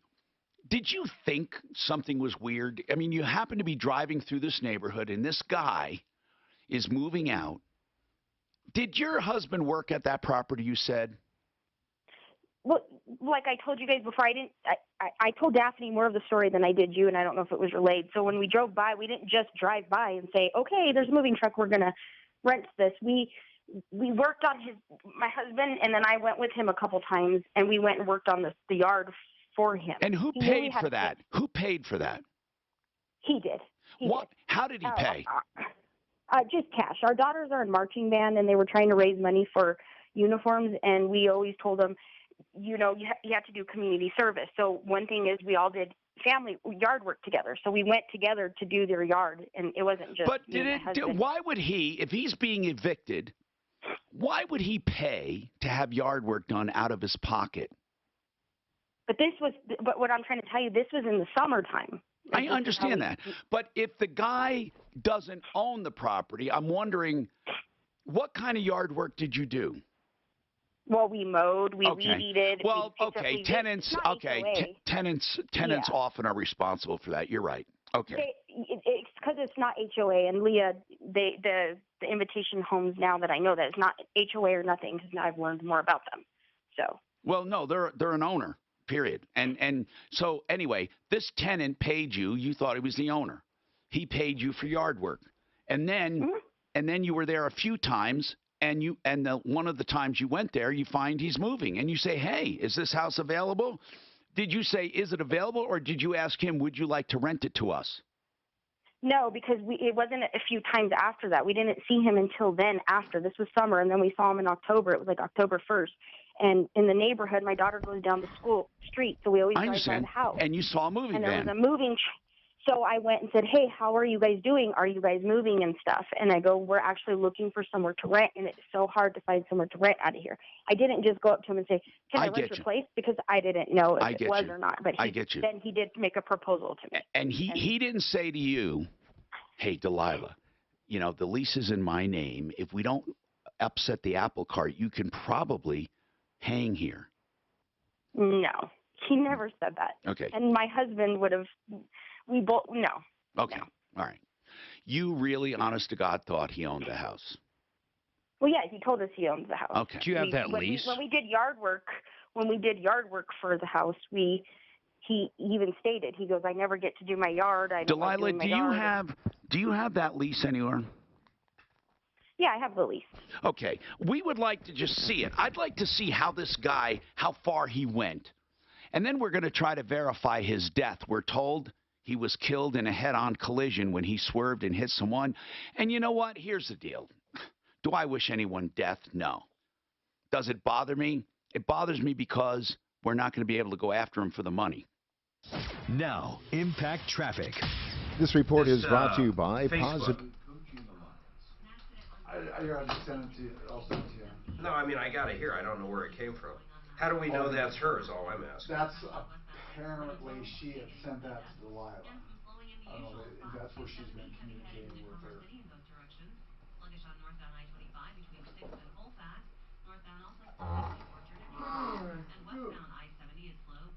Century?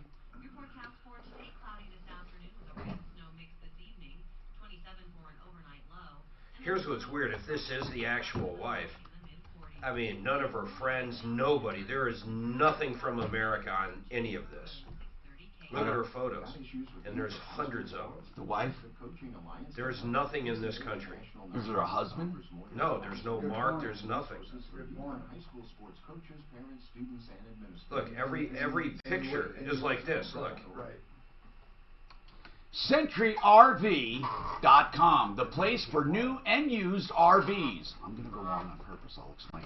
303-453-1111. There are two locations out in Lakewood, just west of the city, between Kipling and Sims. It's just north of 6th Avenue. It's next to Woodley's. They have new and used. They're the #1 Cougar dealer in the country. And by the way, Cougar is the #1 selling travel trailer. That's why people come from all over the country to buy them at Century RV for the best prices, amazing discounts, putting new units under 24 grand. Listen to this. We have also Class C's and Class A's over there. They have a maintenance department up north, and that's on the 119 turnoff to Longmont and I-25 along Frontage Road. It's CentryRV.com. They have a service department, which is important for RVs. If you don't know where to take them, CentryRV.com, including pre-purchases, 303-453-1111. Century RV, that Century is in the 100 mark, CentryRV.com. I had a 30 in my own inventory, so I combined I them. agree with that, Mark. What's that? Yeah. What? That. Oh, her site? Yeah. Her no. site, If that's even her. I started thinking, geez, maybe this person, maybe the guy's name wasn't even Mark Wakefield for that matter. I mean, who knows? Well, I thought it was. I got a call into the coroner's office in South Carolina. Well, you know what? Didn't the home company say it was Mark Wakefield? Do we know that for a fact even? Wow. The coroner's office will have his driver's license and the license number of the car. It's a Colorado plate and it's registered. But maybe he was here. He's such an asshole. Maybe he's from there, and he had his plate there when he was here. We kept it. Could be too. The guy never did anything right. So what should I ask the coroner to verify it's the same guy? We're trying. Just say we're trying to verify if he has any ties to Colorado. Colorado. Okay. I mean, and if he talks about privacy and shit, there is no right to privacy. The dead have no rights whatsoever. None. Is that right? Yeah. Wow. We'll also have the name of the Centennial officer. If they No, there are no rights. If they have to give, they won't give it to me, they can give it to Centennial Police Department. They're trying to change that though. It's They funny are? you brought that up. Why are they doing that? Michael Jackson. His family. His family. Interesting. Yeah, because of the what they call. Because the besmirching of him on those docks, right? Yeah. But even if they did, Mark, they wouldn't go retro. Yeah, I don't know if it would work or not. Well, it won't go retro. Nor do I know if they're actually spending money doing it. What they could do though is get the future of that quashed. It stands on Netflix. I've never seen it, but I was told if I saw it, I would be convinced. Oh man, you would be convinced. But Mark, it's hard is to it believe because any you other only way. say one side of the story? Well, no, but there's multiple kids, and they all have the same story. I mean, it's pretty hard to fucking believe, man. Or it's pretty hard not to believe.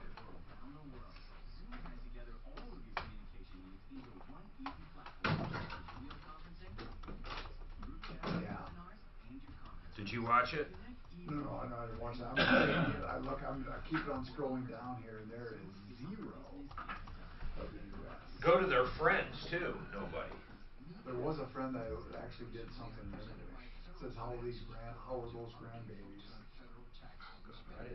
I can't believe I actually got that goddamn verse infection. Isn't there something that says she's studied that? Does she have a? Hey, that's right. Hey man, listen. Do you know what, Clint? Yeah. Like married. That could be a lot of money to you. Here, right here.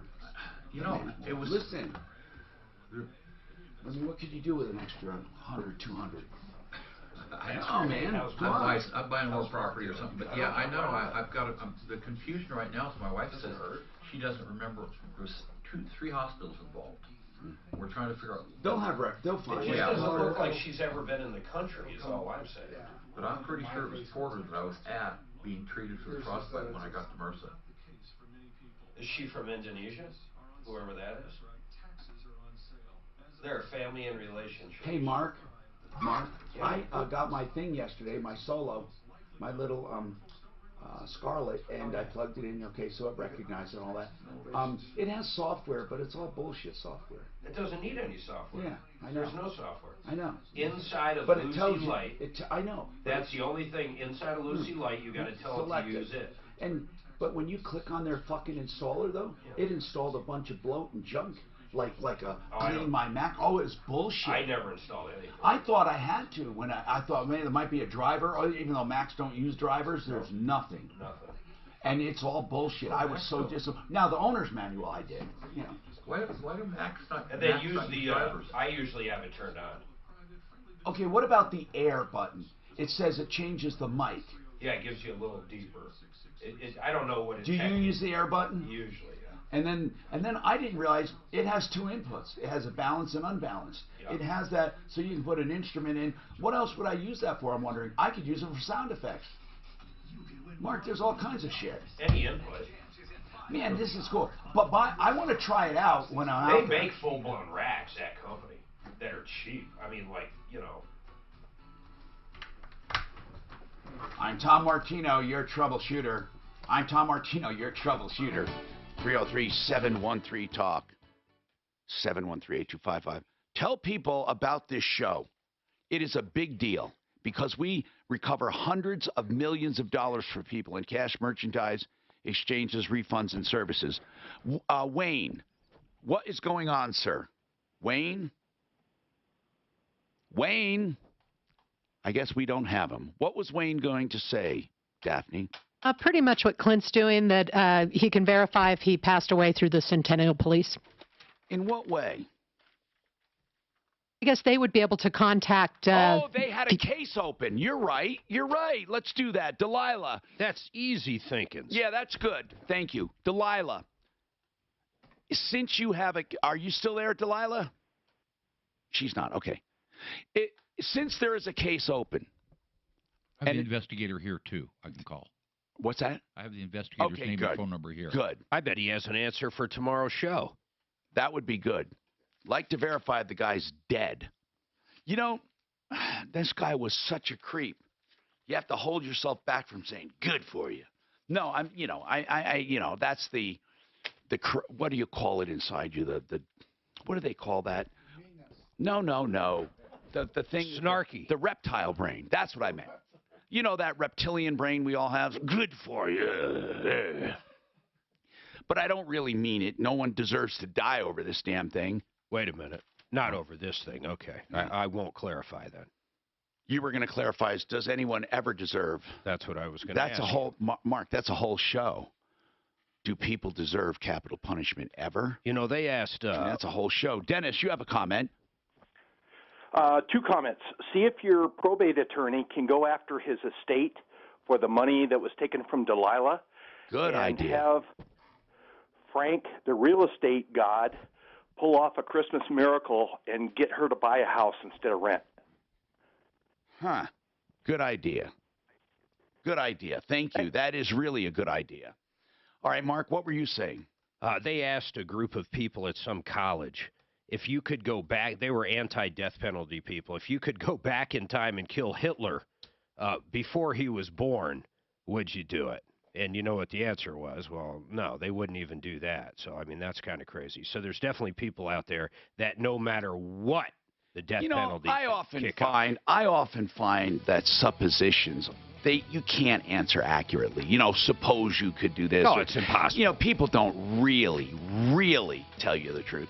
Okay, folks, you heard this show. You tell people about it. You can find out all about us for help, information, and referrals at referralist.com. And remember, save all your problems for me.